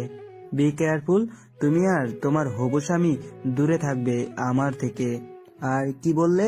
রাজত্ব করবে এই বাড়িতে? একটা কথা মনে রেখো, আমরা দুই ভাই সমান সম্পত্তির অধিকারী। আর বিয়ে তো আমিও করছি, বউ তো আমারও থাকবে। দেখো, আমির ভাইয়ের ওপরে প্রতিশোধ নিতে জেরিন না আবার তোমার খাবারে বিষ মিলিয়ে দেয়। দোলার গা জ্বলে যাচ্ছিল সব শুনে। সে আর এক মুহূর্ত দেরি না করে সেখান থেকে চলে যায়। কি ভাবছেন তাদের মাঝে এত কিসের শত্রুতা? আসলে আজ থেকে 4 বছর আগে আদিলের আর দোলা একে অপরকে ভালোবাসতো, কিন্তু দোলা আস্তে আস্তে টাকার পাগল হয়ে ওঠে। পারিবারিকভাবে তার এবং আদিলের পরিবারের মধ্যে ভালো সম্পর্ক থাকার কারণে একদিন আমিরের সাথে দোলার বিয়ের প্রস্তাব করে দোলার বাবা। প্রথমে দোলা এসবে রাজি না হলেও পরে তার মাথায় আসে যদি সে এই বাড়ির বউ হতে পারে তাহলে সবকিছু তার হয়ে যাবে। আর তাই একদিন সে আদিলের সাথে তার 2 বছরের সম্পর্কের ইতি টানে। কিন্তু আমিরের মেয়েদের প্রতি ইন্টারেস্ট না থাকার কারণে দোলা কখনো আমিরের কাছে আসতে পারেনি। ওদিকে প্রথম ভালোবাসার মানুষের এমন বেইমানির কারণে আদিলের মেয়েদের প্রতি ঘৃণা জন্মায়। সে কানাডায় চলে যায়। 2 বছর পর যখন সে বাড়ি ফিরে আসে তখন সে জেরিনকে ওই বাড়িতে দেখে। তারপর আর বাকি কাহিনী তো আপনারা জানেন। এদিকে আমির জেরিনের রুমে গিয়ে দেখে সে একটা বড় ব্যাগ নিয়েছে, কিছু হয়তো প্যাক করবে। কি বাচ্চার মা, কই যাওয়া হচ্ছে? এমিরের গলা শুনে ভয় জেরিনের হাত থেকে ব্যাগটা পড়ে যায়। তুমি এখানে কেন আসতে পারি না? আসো আসো। এমির আস্তে আস্তে করে নিজের ব্লেজারটা খোলা শুরু করে। নিজের রুমে গিয়ে এসব করতে পারো না? আমার বাড়ি এটা, যেখানে মন চায় সেখানে খুলবো আমি। আচ্ছা, এখানে কি হুজুর বাবা নেই? কেন? তাবি জানবো, যাতে করে আপনার কুনজর আমার উপর না পড়ে। এখন আর এসব করে লাভ হবে না। ভালো কথা। হবু বউকে রেখে এখানে কেন আমাকে মারতে এসেছেন? মারতে আসিনি, উদ্ধার করতে এসেছি। আসলে কি আর করার, আমি এতই হ্যান্ডসাম যে তোমরা মেয়েরা আমাকে দেখে হুঁশ ঠিক রাখতে পারো না। তোমাকে দেখলেই না। বেবি উস, আমি তোমাকে এখানে একটা কথা বলতে এসেছি। এই বলে এমির এক এক করে সবকিছু খুলে বলে। আল্লাহ, তুমি কি মানুষ? উফ জেরিন, আমি যা বলেছি তা তোমাকে মেনে নিতেই হবে, তা না হলে এই পরিণতি অনেক বাজে হবে। দোহাই লাগে আমাকে মেরে ফেলো, তবু নিজের ভাইয়ের সাথে বিয়ে বসতে বলো না। বাচ্চাকে ঠিক রাখতে চাও না? আমির, এসব কি করে বলছো? এটা তোমার বাচ্চা। শোনো, এ একটা মাত্রই উপায় নিজের বাচ্চাকে কাছে পাওয়ার, তা না হলে বাচ্চা হওয়ার পরে কিন্তু তোমাকে ওর থেকে আলাদা করে ফেলতে হবে। জেরিন আবারও কান্না করা শুরু করে। হঠাৎ কান্না করতে করতে জেরিন জ্ঞান হারিয়ে ফেলে। জেরিন, কি হলো তোমার? এই জেরিন। জেরিনের তো কোনো সারা শব্দ আর নেই। তাড়াতাড়ি করে আমি জেরিনকে বিছানায় শুয়ে দিয়ে ডক্টরকে কল দেয়। এদিকে আদিলের কিছুতেই নিজের রুমে মন বসছিল না। তার মাথায় একটাই চিন্তা, এই বাচ্চা তার জন্য আবার কাল হয়ে দাঁড়াবে না তো? আর এই বাচ্চার জন্য তো সে তার ম্যারিড লাইফে এনজয়ও করতে পারবে না। বাচ্চাটা প্ল্যান করে নষ্ট করে দিলে কেমন হবে? কারণ এই বাচ্চা দুনিয়াতে আসার তো কোনো মানে হয় না। ইন ফিউচার এই বাচ্চা তো একদিন জানতেই পারবে যে তার আসল বাবাকে। যখন সে জানতে পারবে তার চাচুই তার বাবা, তখন নিজের মায়ের সম্পর্কে কতটা বাজে চিন্তা আসবে বাচ্চাটার। তাই সবার ভালোর জন্য হলেও বাচ্চাটাকে রাস্তা থেকে আমার সরাতেই হবে। জেরিনের জানি একটু কষ্ট হবে, বাট বিয়ের পর যখন সে প্রেগনেন্ট হবে আবার তখন এমনিতেই সব ঠিক হয়ে যাবে। এসব ভাবতে ভাবতে সে জেরিনের রুমে যায়, কারণ জেরিনকে দেখতে তার অনেক মন চাইছে। রুমে ঢোকার আগে গার্ডরা আদিলকে ভেতরে ঢুকতে নিষেধ করেন। আমার বাড়িতে আমাকে নিষেধ করছো? এত বড় সাহস তোমাদের কে দিয়েছে? স্যার ক্ষমা করবেন, আমির স্যারের নিষেধ আছে। কেন? সরি স্যার, আমরা জানি না। কিন্তু আদিলেরও ঘাড়ের রগ কম বাঁকা নয়। সে গার্ডদের ধাক্কা দিয়ে একেবারে রুমের ভেতরে চলে আসে। এসব দেখে এমির অনেক রেগে যায়। অনুমতি ছাড়া তুমি কেন রুমের মধ্যে এসেছো? অনুমতি নেওয়ার সুযোগ কোথায়? বাইরে থেকে তো আমাকে নিষেধ করে দিয়েছিল, তাই বাধ্য হয়েছি। হঠাৎ আদিলের চোখ যায় ডাক্তার এবং অচেতন অবস্থায় শুয়ে থাকা জেরিনের উপর। কি হয়েছে জেরিনের? ডাক্তার কেন এসেছে? শব্দ করো না, ওর তেমন কিছুই হয়নি, মাথা ঘুরে পড়ে গেছে। জানোই তো ও প্রেগনেন্ট এখন, এসব হওয়াটা স্বাভাবিক। তাও মেয়েটার মধ্য দিয়ে যা যাচ্ছে তার জন্য তো মাথা ঘুরানোটা তো সামান্য ব্যাপার, আরো কত কি যে যায় ওর উপর দিয়ে। তুমি এখন রুমে যাও। না, ওর জ্ঞান ফিরলে তবেই আমি যাব।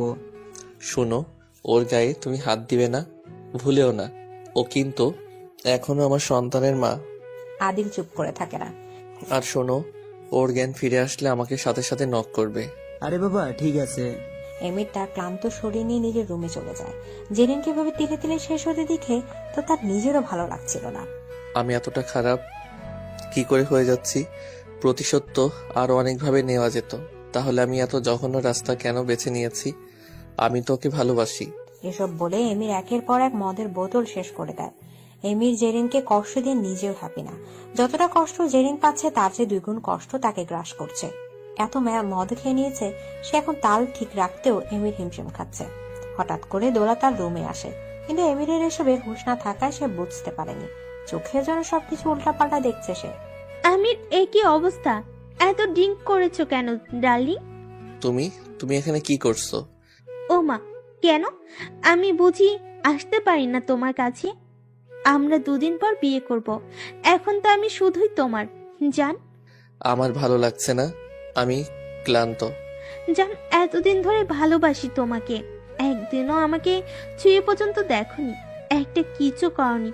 আজ প্লিজ দূরে সরিয়ে দিও না। পাগল হয়ে গিয়েছো? নিজের রুমে যাও।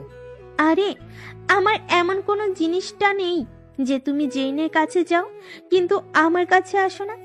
কারণ তুমি জেরিন না। দোলা আর কিছু না বলে নিজের জামা এমির সামনে খোলা শুরু করে। আজ তোমাকে অনেক ভালোবাসবো, আর অনেকদিন তোমার জেরিনের কথা মনে পড়বে না। ওদিকে জেরিনের জ্ঞান ফেরার পর আদিলকে দেখে তার লজ্জা লাগতে শুরু করে। আদিল, তোমাকে দিয়ে আমি এসব আশা করিনি। আমি ভাইয়ের চোখে দেখেছি তোমাকে। কান্না করতে করতে, প্লিজ এসব আর বলবে না, আমি ভালো আছি, ভালো থাকতে দাও। আসলে কি জানো, আমি তো আর আমার ভাইয়ের মতো তোমাকে কষ্ট দেই না, তাই আমি তোমার চোখে খারাপ। কষ্ট দিলে হয়তো ভাইকে যেমন ভালোবাসো আমাকেও তেমন ভালোবাসতে। মাথা নষ্ট হয়ে গেছে তোমারও। বিবেকহীনদের মতো কি সব বলছো? আমার পেটে তোমার ভাইয়ের বাচ্চা, আমার কারো সহায়তা লাগবে না, নিজেই পালতে পারবো ওকে, বাবার কোনো প্রয়োজন নেই। জেরিন, এনাফ। বারবার এই বাচ্চার কথা ভালো লাগে না শুনতে আমার। নষ্ট করে ফেলো এই বাচ্চা বিয়ের আগেই। আর একটা কথা শুনতে চাই না আমি। দেখি কি করে এই বাচ্চা দুনিয়াতে আসে। একে তো অবৈধ সন্তান, তার জন্য এত কিছু। এ বলে আদিল রেগে নিজের রুমে চলে যায়। এদিকে জেরিন এসব কিছু আর নিতে পারছিল না। রাত 1টায় জেরিনের খুব এমিরের কথা মনে পড়ছিল, কাছে পাবার ইচ্ছা করছিল, কিন্তু এসব ভেবে কি লাভ? 2 দিন পর সে অন্য নারীর শরীর উপভোগ করবে, ভাবতেও কেমন যেন ঘৃণা লাগে। কিন্তু তাও মনে সাহস করে এমিরের রুমের দিকে যেতে নেয়। ম্যাম, কোথায় যাচ্ছেন? রুম থেকে বের হয়ে গার্ডের এমন প্রশ্নে ভয় পেয়ে যায় জেরিন। আমিরের কাছে। এত রাতে? এখনই। আমরাও যাবে আপনার সাথে? কি আর করার, না নিয়ে উপায় নেই। এমিরের রুমের সামনে আসতে জেরিন দোলার বডিগার্ড পেয়ে এমিরের রুমের সামনে দাঁড়িয়ে থাকতে থাকে। আপনি নিজের কাজ ছেড়ে আবার আমিরের সেবা কবে থেকে শুরু করলেন? ম্যাম, ভেতরে দোলা ম্যাম আছে, তাই আমি এখানে। এত রাতে দোলা এ ঘরে কি করছে? উনি 2 ঘন্টা আগেই রুমে ঢুকেছেন, কিন্তু এখনো বের হননি। এটা শুনে জেরিনের ভেতরটা হাহাকার করে ওঠে। আমি ভেতরে যাব। সরি ম্যাম, এত রাতে তাদের ডিস্টার্ব করা যাবে না, আপনি বরং নিজের রুমে যান। জেরিন তাদের কথা না শুনে আরো অনেকক্ষণ দাঁড়িয়ে থাকে, কিন্তু কোনো কাজ না হওয়াতে তাকে রুমে ফিরে যেতে হয়। সারা রাত এমিরের কথা ভেবে 2 চোখের পাতা এক করতে পারেনি জেরিন। ভোরে নামাজ পড়ে, 3 বার আরো এই রুমের কাছে যায়, কিন্তু একই অবস্থা, দরজা খোলার নাম নেই। এভাবে 10টা পেরিয়ে 11টা হয়ে যায়। এমি দোলাকেও রুম থেকে বের হয় না। খুব চিন্তায় পড়ে যায় জেরিন। ছি আমির, এতটা নিচে কি করে নামলে? এখনো তো ওই মেয়ের সাথে তোমার বিয়েও হয়নি, এখনই শারীরিক সম্পর্ক? ছি। রুমের সামনে দাঁড়িয়ে জেরিন এই সব কিছুই চিন্তা করছিল। হঠাৎ করে রুমের দরজা খুলে এমির ভেতর থেকে বেরিয়ে আসে, আর তখন এমির নিজেরই জেরিনের মুখোমুখি হয়। এই সময় তুমি কেন দরকার? তুমি আসলে নোংরা মানুষ। Mind your language. কি বলছো? একদম চুপ। এই বলেই জেরিন এমিরকে ধাক্কা দিয়ে তার রুমের মধ্যে ঢুকে। আর রুমে ঢুকতে জেরিন যা দেখে তা দেখে তার বিশ্বাস, ভালোবাসা সব এক নিমিষে শেষ হয়ে যায়। কারণ দোলা আর জামা পরছিল। এটা দেখে একদমই জেরিনের মাথা ঠিক থাকে না। কি জেরিন, এত অবাক হচ্ছ কেন? জেরিন অনেক ভয়ানক দৃষ্টিতে দোলার দিকে তাকিয়ে থাকে। এমনি এমির রুমে এসে জেরিনের হাত ধরে বলে, জেরিন, কি হয়েছে? একদম চুপ আমির, আমার বিশ্বাস ভাঙতে কি একটু মনের মধ্যে বাধা কাজ করেনি? দোলা এসব দেখে খুব মজা নিচ্ছিল। দোলা, তুমি জেরিনকে কি বলেছো? কি আর বলবো, তা বলার তাই। নাটক বন্ধ করো, এখনো কিন্তু বিয়ে হয়নি, এটা ভুলে যেও না। এটা শুনে দোলা একেবারে চুপ হয়ে যায়। জেরিন, আমি তোমাকে বুঝিয়ে বলছি, আমার সাথে আসো। এই বলে যখন এমির আবারও জেরিনের হাত ধরে, তখনই জেরিনে নিজের হাত ছাড়িয়ে এমিরের গালে এক চড় দেয়। কিন্তু এমির কিছুই বলে না। নিজের 2 হাত দিয়ে জেরিনের গালে আলতো করে হাত দিয়ে বলে, আমি কখনোই তোমাকে ধোকা দেইনি, বিশ্বাস করো। দোলা এমন একটা নাটক সাজিয়েছে যে তুমি মনে করেছো সে সঠিক আর আমি ভুল। আমি ওর সাথে রাত কাটানো কি ছুঁয়ে পর্যন্ত দেখিনি, এমনি কিস করা তো দূরের কথা। তোমার কোনো কথাতেই আমি আর গলবো না। তুমি আমার মনটাকে শেষ করে দিয়েছো। ওইটা একটা জিনিস দেখাচ্ছি। এ বলে এমি তার ফোন ওপেন করে এই রুমের সিসিটিভি ফুটেজটা জেরিনকে দেখায়, যেখানে জেরিন দেখতে পায় কাল রাতে সত্যি দোলা এমিরের কাছে এসেছিল, কিন্তু অনেক কিছু করার পরও যখন কোনো লাভ হয় না তখন সে রাগের মাথায় অনেক ড্রিঙ্কস করে ফেলে আর ওইসব করেই সে ঘুমিয়ে যায়। সকালে দুজনেরই দেরি করে ঘুম ভাঙে, আর তাই দোলা যখন ঘুম থেকে উঠে নিজের গায়ের জামাটা পরতে নেয় তখনই জেরিনের রুমে এসে তাকে এমন অবস্থায় দেখে ভুল বোঝে। এদিকে জেরিনের সামনে যেন আসল সত্য বেরিয়ে না আসে, তাই সেও নাটক করা শুরু করে দেয়।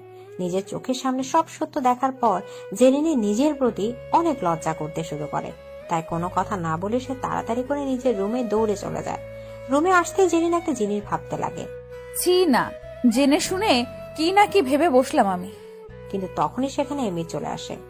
জান, কেন আমাকে বিশ্বাস করো না? আমাকে জান কেন বলছো? তোমার না হবু বউ আছে? রাখো তো। যাও এখান থেকে। সকাল সকাল এত তামাশা আমার ভালো লাগে না।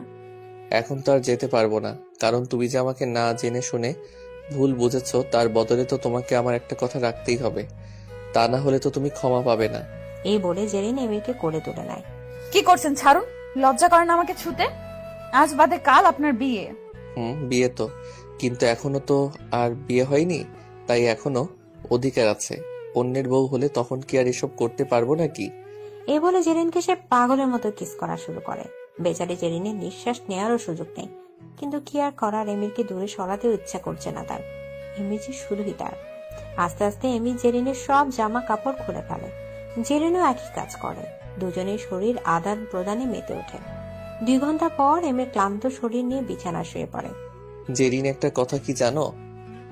ভাগ্যে যা আছে তাই হবে। ছেড়ে চলে যাবে তাই সান্ত্বনা দিচ্ছ, তাই না? আমি কি করে তোমার ভাইয়ের সাথে থাকবো বলো? যে নারীকে তুমি ছুঁয়েছো, ভালোবেসেছো, তাকে যদি তোমার সামনে তোমার ভাই স্পর্শ করে তখন কি তোমার একটুও খারাপ লাগবে না?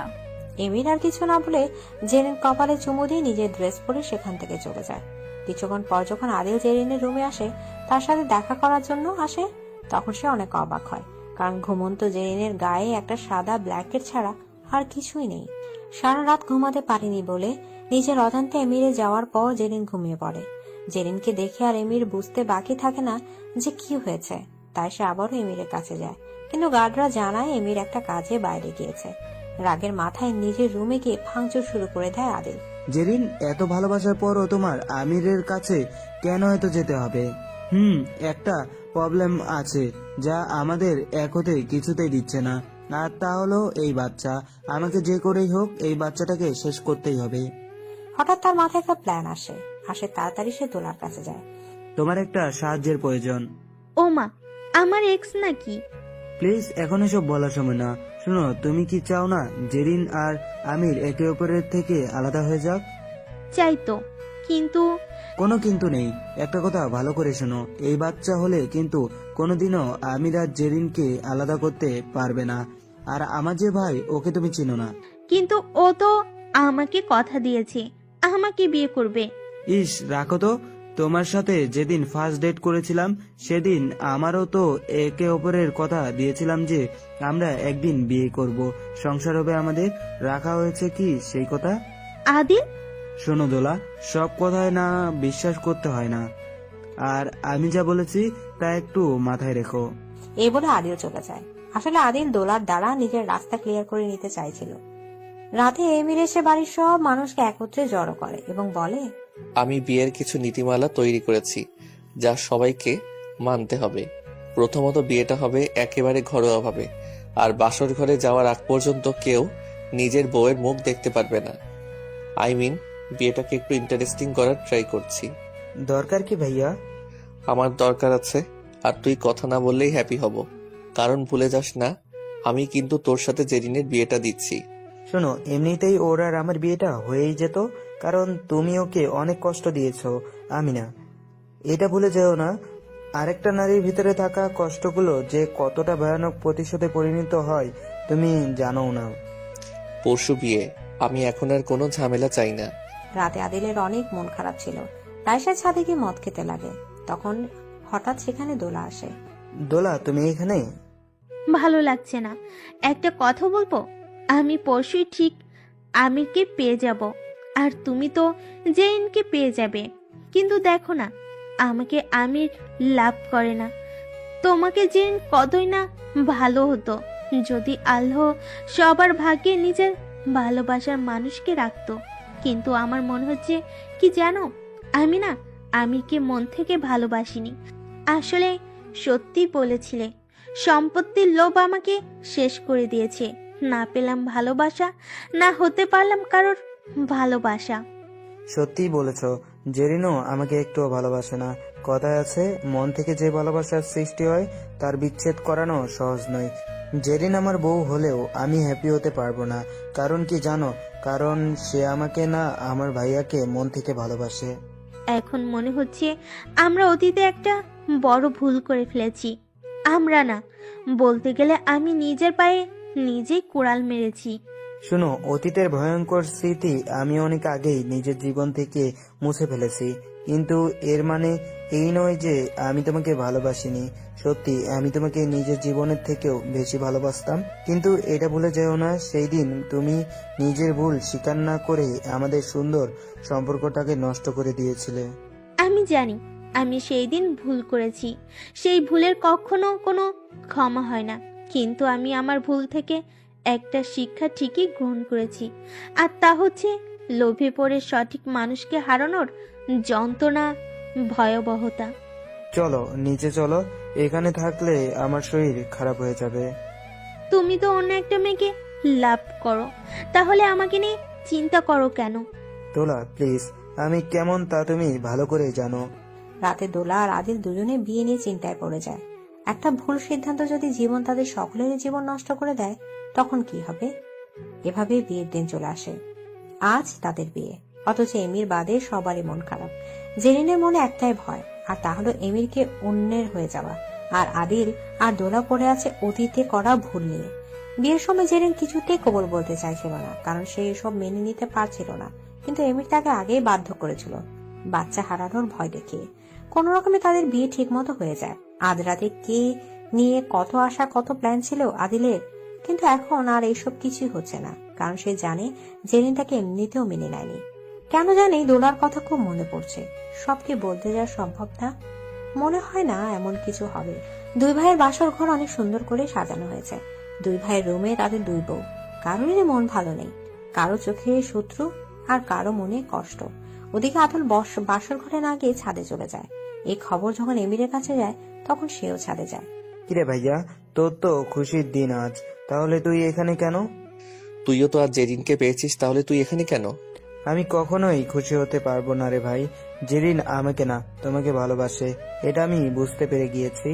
আমার জায়গায় তোমার থাকার কথা ছিল। আমি অনেক কিছু ভেবেছি এসব নিয়ে। এমন একটা মানুষকে নিজের করে পাওয়ার স্বপ্ন দেখা উচিতই না, যার সাথে সম্পর্ক তৈরি হওয়ার সম্ভব না। শোন, এসব বলে লাভ হবে না। জেরিন একা বসে আছে, এখন তোর উপর ওর একটা দায়িত্ব আছে, ভুলে যাস না। আর শোন, তুই একটা কাজ কর, এই মাস্কটা পরে নিজের রুমে যা। ও একটা কথা শোন, তুই একটু আমার রুমে যা আগে। তোর রুমে কেন? আরে দোলার কি যেন একটা ইম্পর্টেন্ট কথা ছিল তোর সাথে, কথাটা অনেক দরকারি, তাই তুই তাড়াতাড়ি করে আগে কথাটা শুনে আয়। আমি এখানেই আছি, তোর কথা শেষ হলে আমি রুমে যাব। যা শুনে আদিল সেখান থেকে চলে যায়। অন্যদিকে এমি নিজের রুমে না গিয়ে আদিলের রুমে ঢুকে। রুমের দরজা খোলার শব্দ পেতে জেরিনের ভয় দম বন্ধ হয়ে যায়। আমি জেরিনের ভয় দেখে মুচকি হাসি দেয়, কিন্তু চোখ তুলে তাকাতে জেরিন অনেক অবাক হয়ে যায়। আপনি এখানে? এখানে মানে? বাসর করতে এসেছি তোমার সাথে। ছোট ভাইয়ের বউকে এসব বলতে লজ্জা করে না? কিসের লজ্জা? কিসের লজ্জা মানে? এত মানে টানে বুঝি না। শাড়ি খুলো। মাথা নষ্ট তোমার, নিজের বউয়ের কাছে যাও। তুমি খুলবে নাকি আমি? আছে, আসবে না। আমি আদিলকে ভালোবাসি না, এটা যেমন সত্যি, তেমনি আমি আমার নিজের স্বামীর সাথে বেইমানিও করতে পারবো না। ওলে বাবা, অনেক ভালোবাসো নাকি তোমার প্রাণ প্রিয় স্বামীকে? জেরিন আর কিছু বলার আগে টান দিয়ে এমিরকে জেরিন ধরে ফেলে আর পাগলের মতো কিস করা শুরু করে। শুনো বেবি, তুমি আমার শুধু, আমার অধিকার একমাত্র তোমাকে ছোঁয়ার। এ বলে সে এক এক করে জোর করে জেরিনের গায়ের শাড়ি খুলে ফেলে। আর তারপর সে নিজের হাতের ছোঁয়ায় জেরিনকে পাগল করে দিতে শুরু করে। কিন্তু জেরিন বারবার তাকে বাধা দিচ্ছিল, যা তার একটুও পছন্দ হচ্ছিল না। তাই সে জেরিনকে ধাক্কা দিয়ে বলে, নে শাড়িটা পরে ফার্স্ট নিচে আয়। কেন? প্রশ্ন শুনতে চেয়েছি। ভয়ে জেরিন বলে, আমি আসছি, তুমি যাও। কিন্তু তার মাথার মধ্যে একটাই প্রশ্ন, যে মানুষটা একটু আগে তার সাথে শারীরিক সম্পর্কে জড়ানোর জন্য এত কিছু করেছিল, সে কি করে এখন এমন আচরণ করতে পারে? কিছুক্ষণ পর নিচে গিয়ে দেখে তার আগেই সেখানে এমিরের বাবা, মা, এমির, দোলা, বর, আদিল সকলেই উপস্থিত। মনের মধ্যে একটা ভয় কাজ করছিল তার। না জানি এবার এমির আদেশ দেয় হোল রুমে বাসর করবে। ছেলেটাকে দিয়ে তার 2 পয়সার বিশ্বাস নেই। এখানে কেন সবাই? ঠিকই ভাইয়া, আমরা এখানে কেন এত রাতে এসেছি? দোলা বলল যে তুমি নাকি ডেকেছো, বুঝি না। এর কাছে গেলে বলে ওর কাছে যাও, আবার ওর কাছে গেলে বলে আমার কাছে আসো। শোনো, আমি অনেক ইম্পর্টেন্ট একটা কথা বলবো, বিশেষ করে তুই আর জেরিন মন দিয়ে শোন। আগে তুই আমাকে অ্যান্সার দে, তুই কি সত্যি জেরিনের সাথে থাকতে চাস? কেউ কিছু বলবে না, সবটা তোর উপর নির্ভর করছে। আমি সত্যি থাকতে চেয়েছিলাম, কিন্তু জেরিন তো আমাকে ভালোবাসে না। তুমি কি ভালোবাসো আমাকে জেরিন? কখনোই না, কারণ আমি আমিরকেই ভালোবেসেছি আর সারা জীবন ওকেই ভালোবাসবো। যতই তুমি আমার স্বামী হও না কেন, আমি বাধ্য হয়ে এই বিয়েটা করেছি, বুঝতে পেরেছো? কিন্তু কি আর করার, আমরা এখন একে অপরের জীবন সঙ্গী। হয়েছে, থামো তোমরা সবাই। যদি সবকিছু ঠিক হয়ে যায় তখন কি করবি তুই? এটা শুনে দোলা বলে ওঠে, যদি এই প্রশ্ন আমাকে করা হয় তাহলে আমি আদিলকেই বেছে নিব, কারণ মনে হয় না আমির আর আমার মধ্যে ভালোবাসা আছে, আর হওয়াটাও সম্ভব নয়। কারণ কি জানো, সে সারাটা জীবন আমাকে নিজের ভাইয়ের বউয়ের জায়গায় দেখেছে।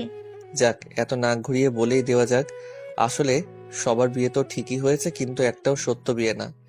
মানে কি ভাইয়া? বোকা ছেলে, তুমি হয়তো না পড়েই সাইন করেছো, ওইখানে বিয়ের কোনো লেখাই ছিল না, তাই না দোলা? এটা শুনে দোলা হেসে দেয়। এটাই সত্যি কথা, আর এসব কিছু আমি আগে থেকেই জানতাম। মানে কি দোলা? জেরিন আর আদিলের মুখে একটাই প্রশ্ন। আসলে কয়েকদিন আগে দোলা আমার কাছে এসেছিল, সে নিজেকেই বলে এই বিয়ে সে করতে চায় না, আর এসবের মূল কারণ হচ্ছে সে নিজের ভুল বুঝতে পেরেছিল।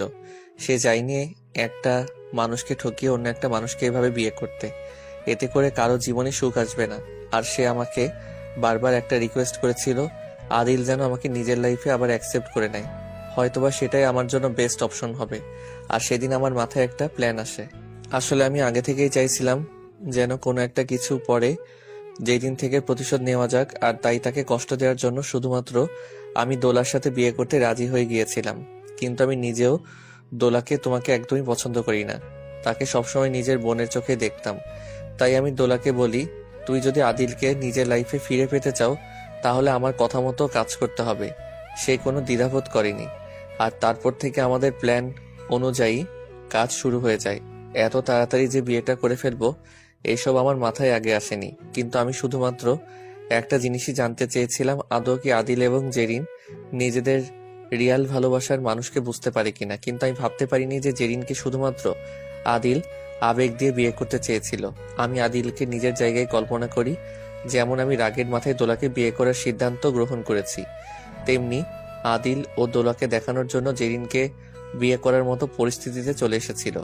তার মানে আমির আমার বিয়ে মিথ্যে, তাই না? ম্যাডাম। এটা শুনে জেরিন খুশিতে কান্না করে।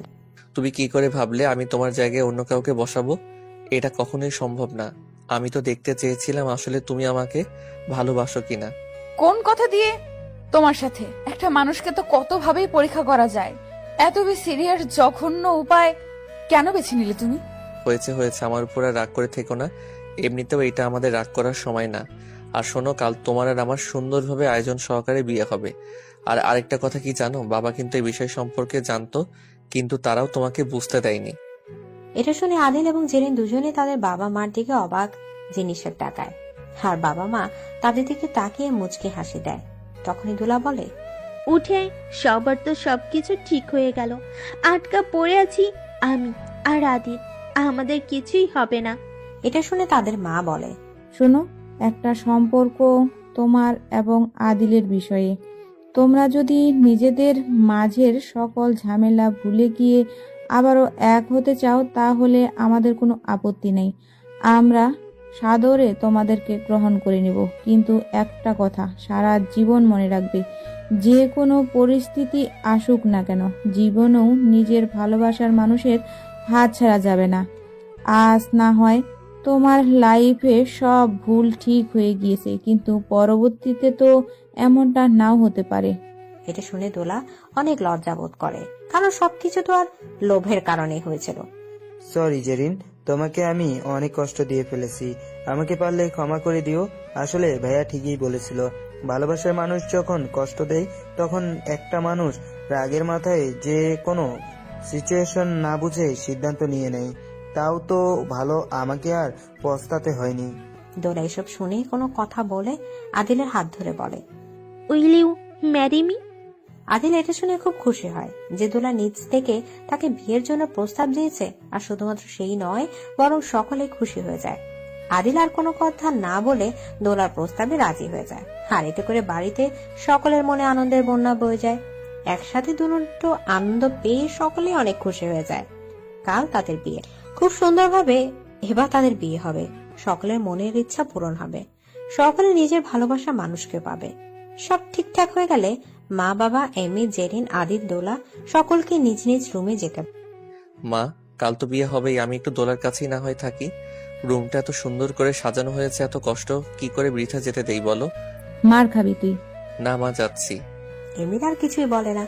জেরিন আর অনেক খুশি, এত কষ্ট যে এই সুখের দিনটা দেখার জন্যই করা। জেরিনকেও তার হবু শাশুড়ি নিজের রুমে পাঠিয়ে দেয়, কিন্তু মন তো খালি এমিরকে চাইছে। কি করা যায়? এমিরেরও একই অবস্থা। ঘড়ির কাঁটায় রাত যখন 1টা বাজে তখন পুরো বাড়ি নীরব। আস্তে আস্তে করে এমি নিজের রুম ছেড়ে জেরিনের রুমে চলে যায়। গিয়ে দেখে জেরিন একেবারে ফ্রেশ হয়ে মাত্র বের হয়েছে। আহা, কি সুগন্ধ! কোনো পারফিউম এটা? কোন পারফিউম এটা? হুমা, তুমি? তোমার মা যদি দেখে ফেলে? ইস, রাখো তো।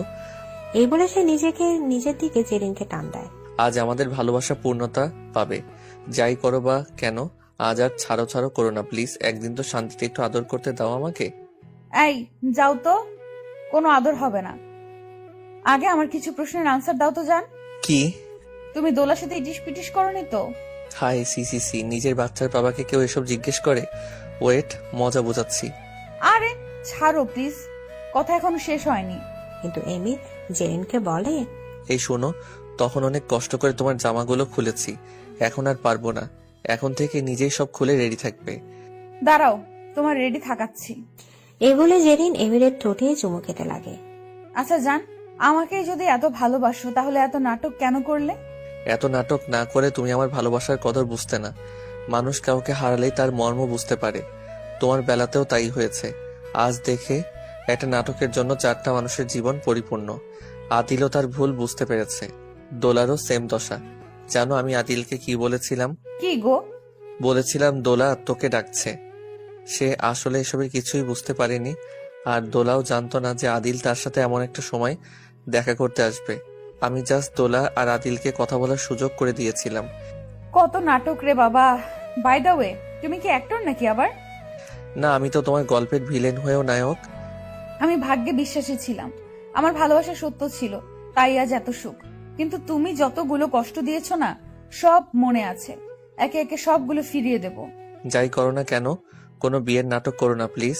অনেক রাগ উঠে যাবে, কিন্তু পরে জানোই তো আমি কিভাবে শাস্তি দেই। হয়েছে, এবার নিজেদের রুমে যান। আপনার মা যদি একবার দেখে তাহলে জানে মেরে ফেলবে। বের হন আমার রুম থেকে। জান বের করে দিচ্ছ? কাল বিয়ে হলে যা হওয়ার হবে। কপাল। হয়েছে, যাও যাও। উস উস। মশা তাড়াচ্ছ বুঝি? না, তোমার ভাগ্য ভালো, কারণ মশা হলে তো ততক্ষণে তোমার হাতের নিচে পড়ে ভর্তা হয়ে যেত। এ বলে জেরিন দরজা লাগিয়ে দেয়। ওদিকে আদিল আর দোলার মধ্যে একই অনুভূতি। দোলা, একটা কথা জিজ্ঞেস করি, তুমি কি আমার ভাইয়ের সাথে শারীরিক সম্পর্ক করেছো? মোটেও না, তোমার ভাই তো আমার দিকে ফিরেও তাকায় না। কারণ সে হয়তো অনেক আগে থেকেই চেয়েছিল যেন আমরা আগের মতো এক হয়ে যাই, নিজেদের ভুল বুঝতে পারি। জি, তোমাকে আর কিছু বলার মতো ক্ষমতা নেই আমার, কারণ আমি নিজেই লজ্জিত। যাই হোক, তুমি আমাকে ক্ষমা করে দিও, তাহলেই হবে।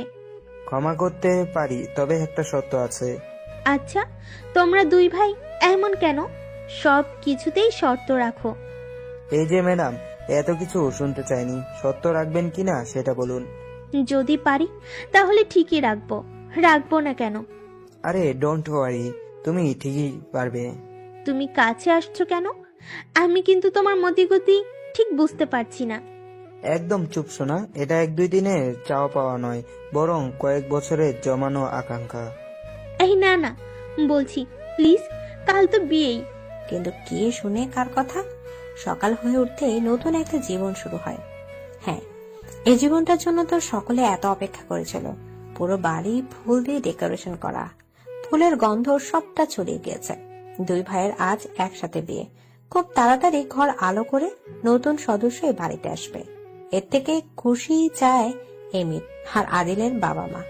সুন্দর করে দুই বউকে সাজানো হয়, তারপর বিয়ের পালা শুরু। কবুল বলার সময় জেরিনে কলিজা বাবা মায়ের জন্য হাহাকার করে। প্রতিটা মেয়ে পরিবারকে এই সময়টার পাশে চায়। দোলার পাশে তার বাবা মা আছে, কিন্তু তার সাথে কেউ নেই। বিয়ের আসরে কান্নায় ভেঙে পড়ে জেরিন। হঠাৎ করে পেছন থেকে একটা পরিচিত গলা ভেসে ওঠে।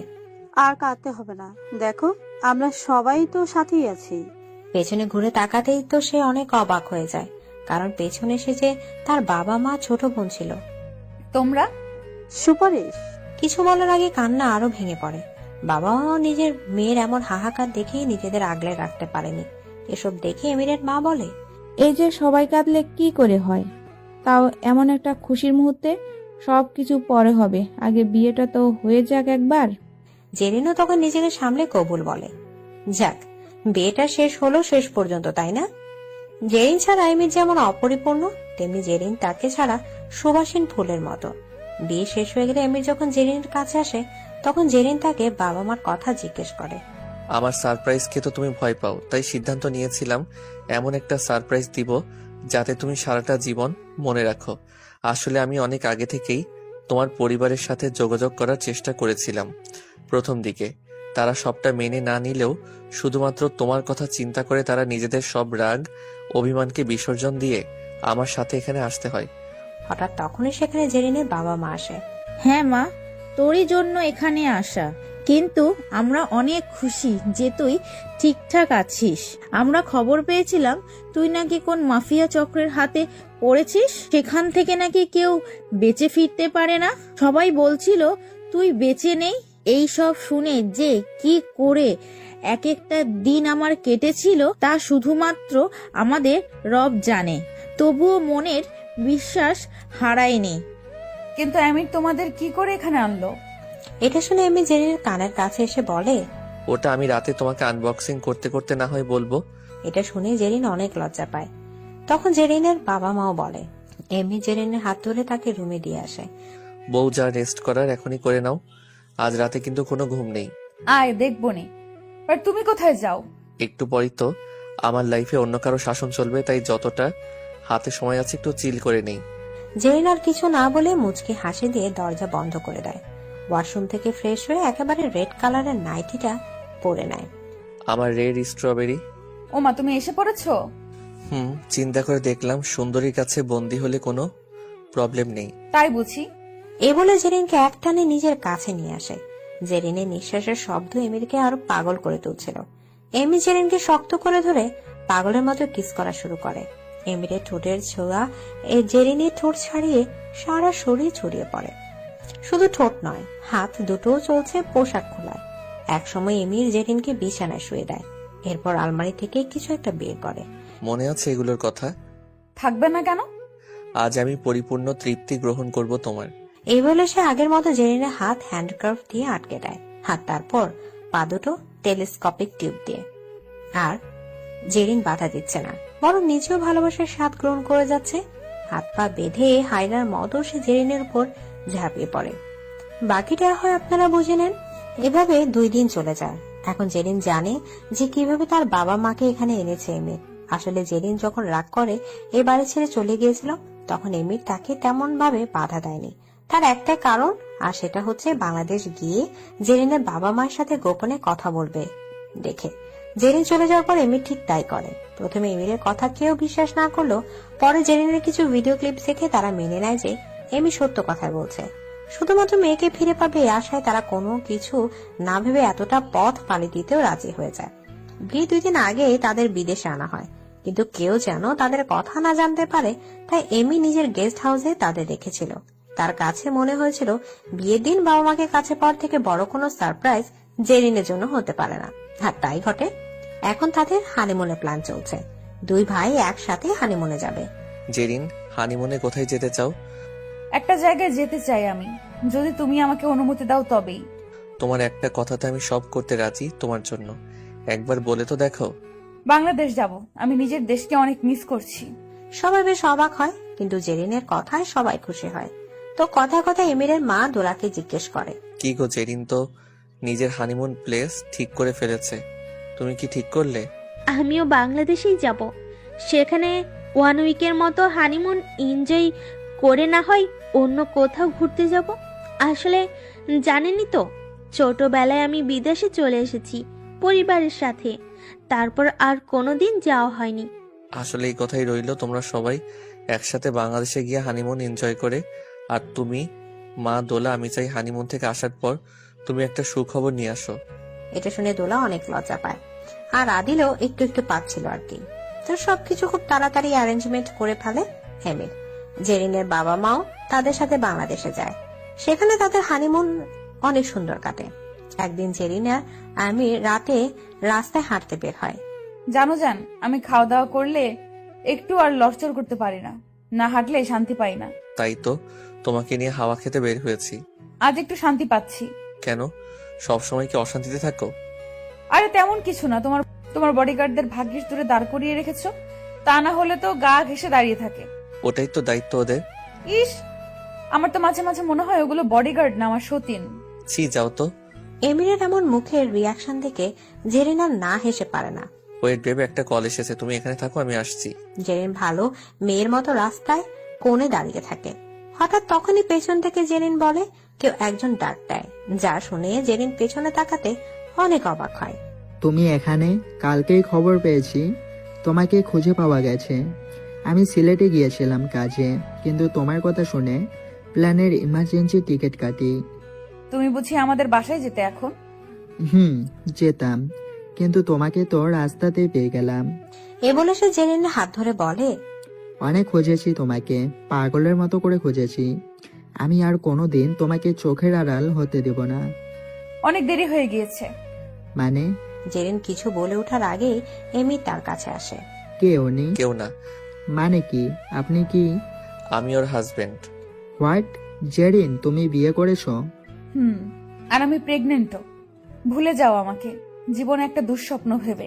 হ্যাঁ, তুমি সত্যিই আমার জীবনে প্রথম ভালোবাসা ছিলে, কিন্তু ভাগ্যে যা ছিল তাই হয়েছে। যাই হোক, বাই। নতুন করে তুমি জীবন শুরু করলে আমি অনেক বেশি হ্যাপি হব। এমিরও সবটা বুঝতে পেরে যায়, তাই আর কোনো কথা না বলে জেরিনকে নিয়ে সেখান থেকে চলে যায়। নির্বাক দৃষ্টিতা আয়মান জেরিনের দিকে তাকিয়ে থাকে। তার স্বপ্নের মেয়েটা আজ অন্য কারো। এভাবে 15 দিনের মতো বাংলাদেশে থাকার সুযোগ হয় জেরিনের।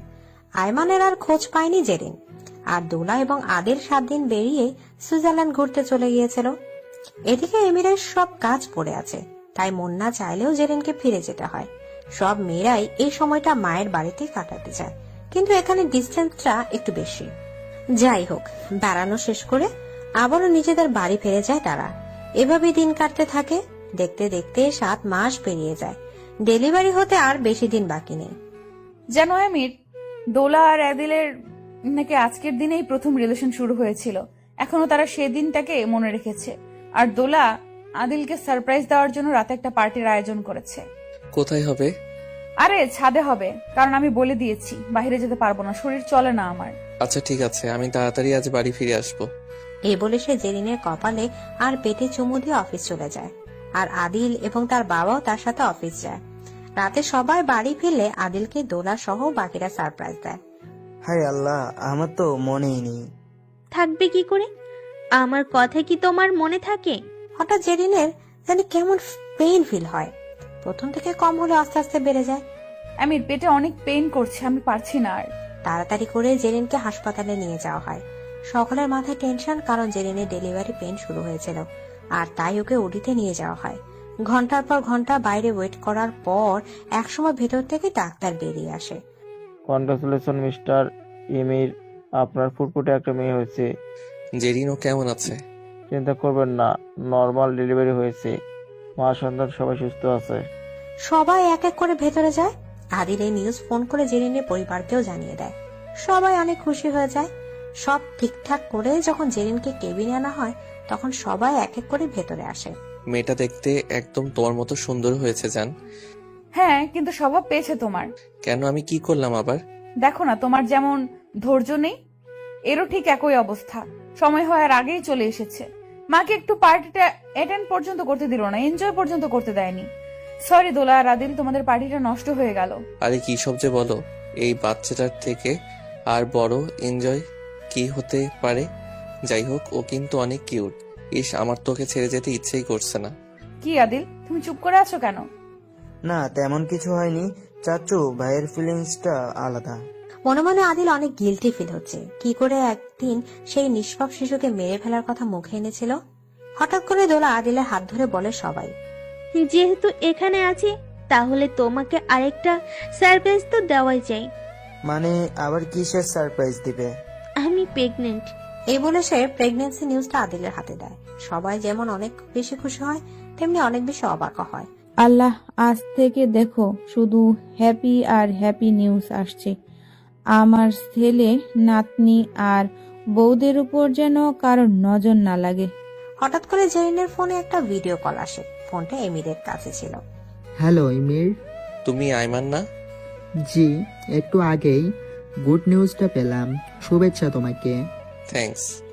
ফোনটা কি জেরিনের কাছে দেওয়া যাবে? এমির ফোনটা জেরিনের কাছে দিতে আইমান তাকে বলে, তুমি এভাবে সব সময় সুখী হও। আর একটা খবর দেওয়ার আছে তোমাকে। আমার সামনে সপ্তাহে বিয়েতে তুমি থাকলে অনেক খুশি হতাম, কিন্তু আমি জানি তোমার শরীরের কন্ডিশন এখন ভালো নেই। শুনে অনেক খুশি হলাম তুমি বিয়ে করেছো। কারো জন্য কারো জীবনকে থামিয়ে রাখা উচিত নয়। আর আমার মেয়ের জন্য দোয়া করবে। কথা বলা শেষ করে গেলে এমি সবার সামনে জেরিনকে বলে, আজ আমাদের জীবন পূর্ণতা লাভ করেছে। ঘর আলো করে মেয়ে এসেছে। এখন মনে হচ্ছে জীবনে আর কোনো কিছু চাওয়ার পাওয়ার নেই। সব পেয়ে গিয়েছি আমি। জীবনের শেষ মুহূর্ত পর্যন্ত আমি তোমাদের দুজনের পাশে সবসময় থাকবো। এই বলে সে জেরিনের নিজের মেয়ের কপালে চুমু দেয়। সবাই এতে অনেক খুশি হয়। হ্যাঁ, এভাবেই সেদিনের সেই টক্সিক লাভারটা আজ জেরিনের জীবনের সবচেয়ে গুরুত্বপূর্ণ মানুষের তালিকায় অন্যতম হয়ে দাঁড়িয়েছে। এভাবে তারা নিজেদের জীবনের গল্প চালিয়ে যাবে। তাদের মেয়ে সুন্দর একটা নাম রাখবে। একদিন দোলা আর আদিলের ঘরেও কোনো এক অতিথি আসবে। কারো লাইফ থেমে থাকবে না। হয়তো এভাবে তাদের সকলের ভালোবাসা দিন দিন বৃদ্ধি পাবে। মোরওভার, এত ঝামেলার পর যে তারা দুজন এক হতে পেরেছে সেটাই তো অনেক। কথা আছে না, কাউকে মন থেকে চাইলে তাকে একদিন না একদিন ঠিকই পাওয়া যায়। যদিও ভাগ্যটা অনেক বেশি গুরুত্বপূর্ণ। যাই হোক, এভাবে এমির অ্যান্ড জেরিনের লাভ স্টোরির হ্যাপি এন্ডিং হয়।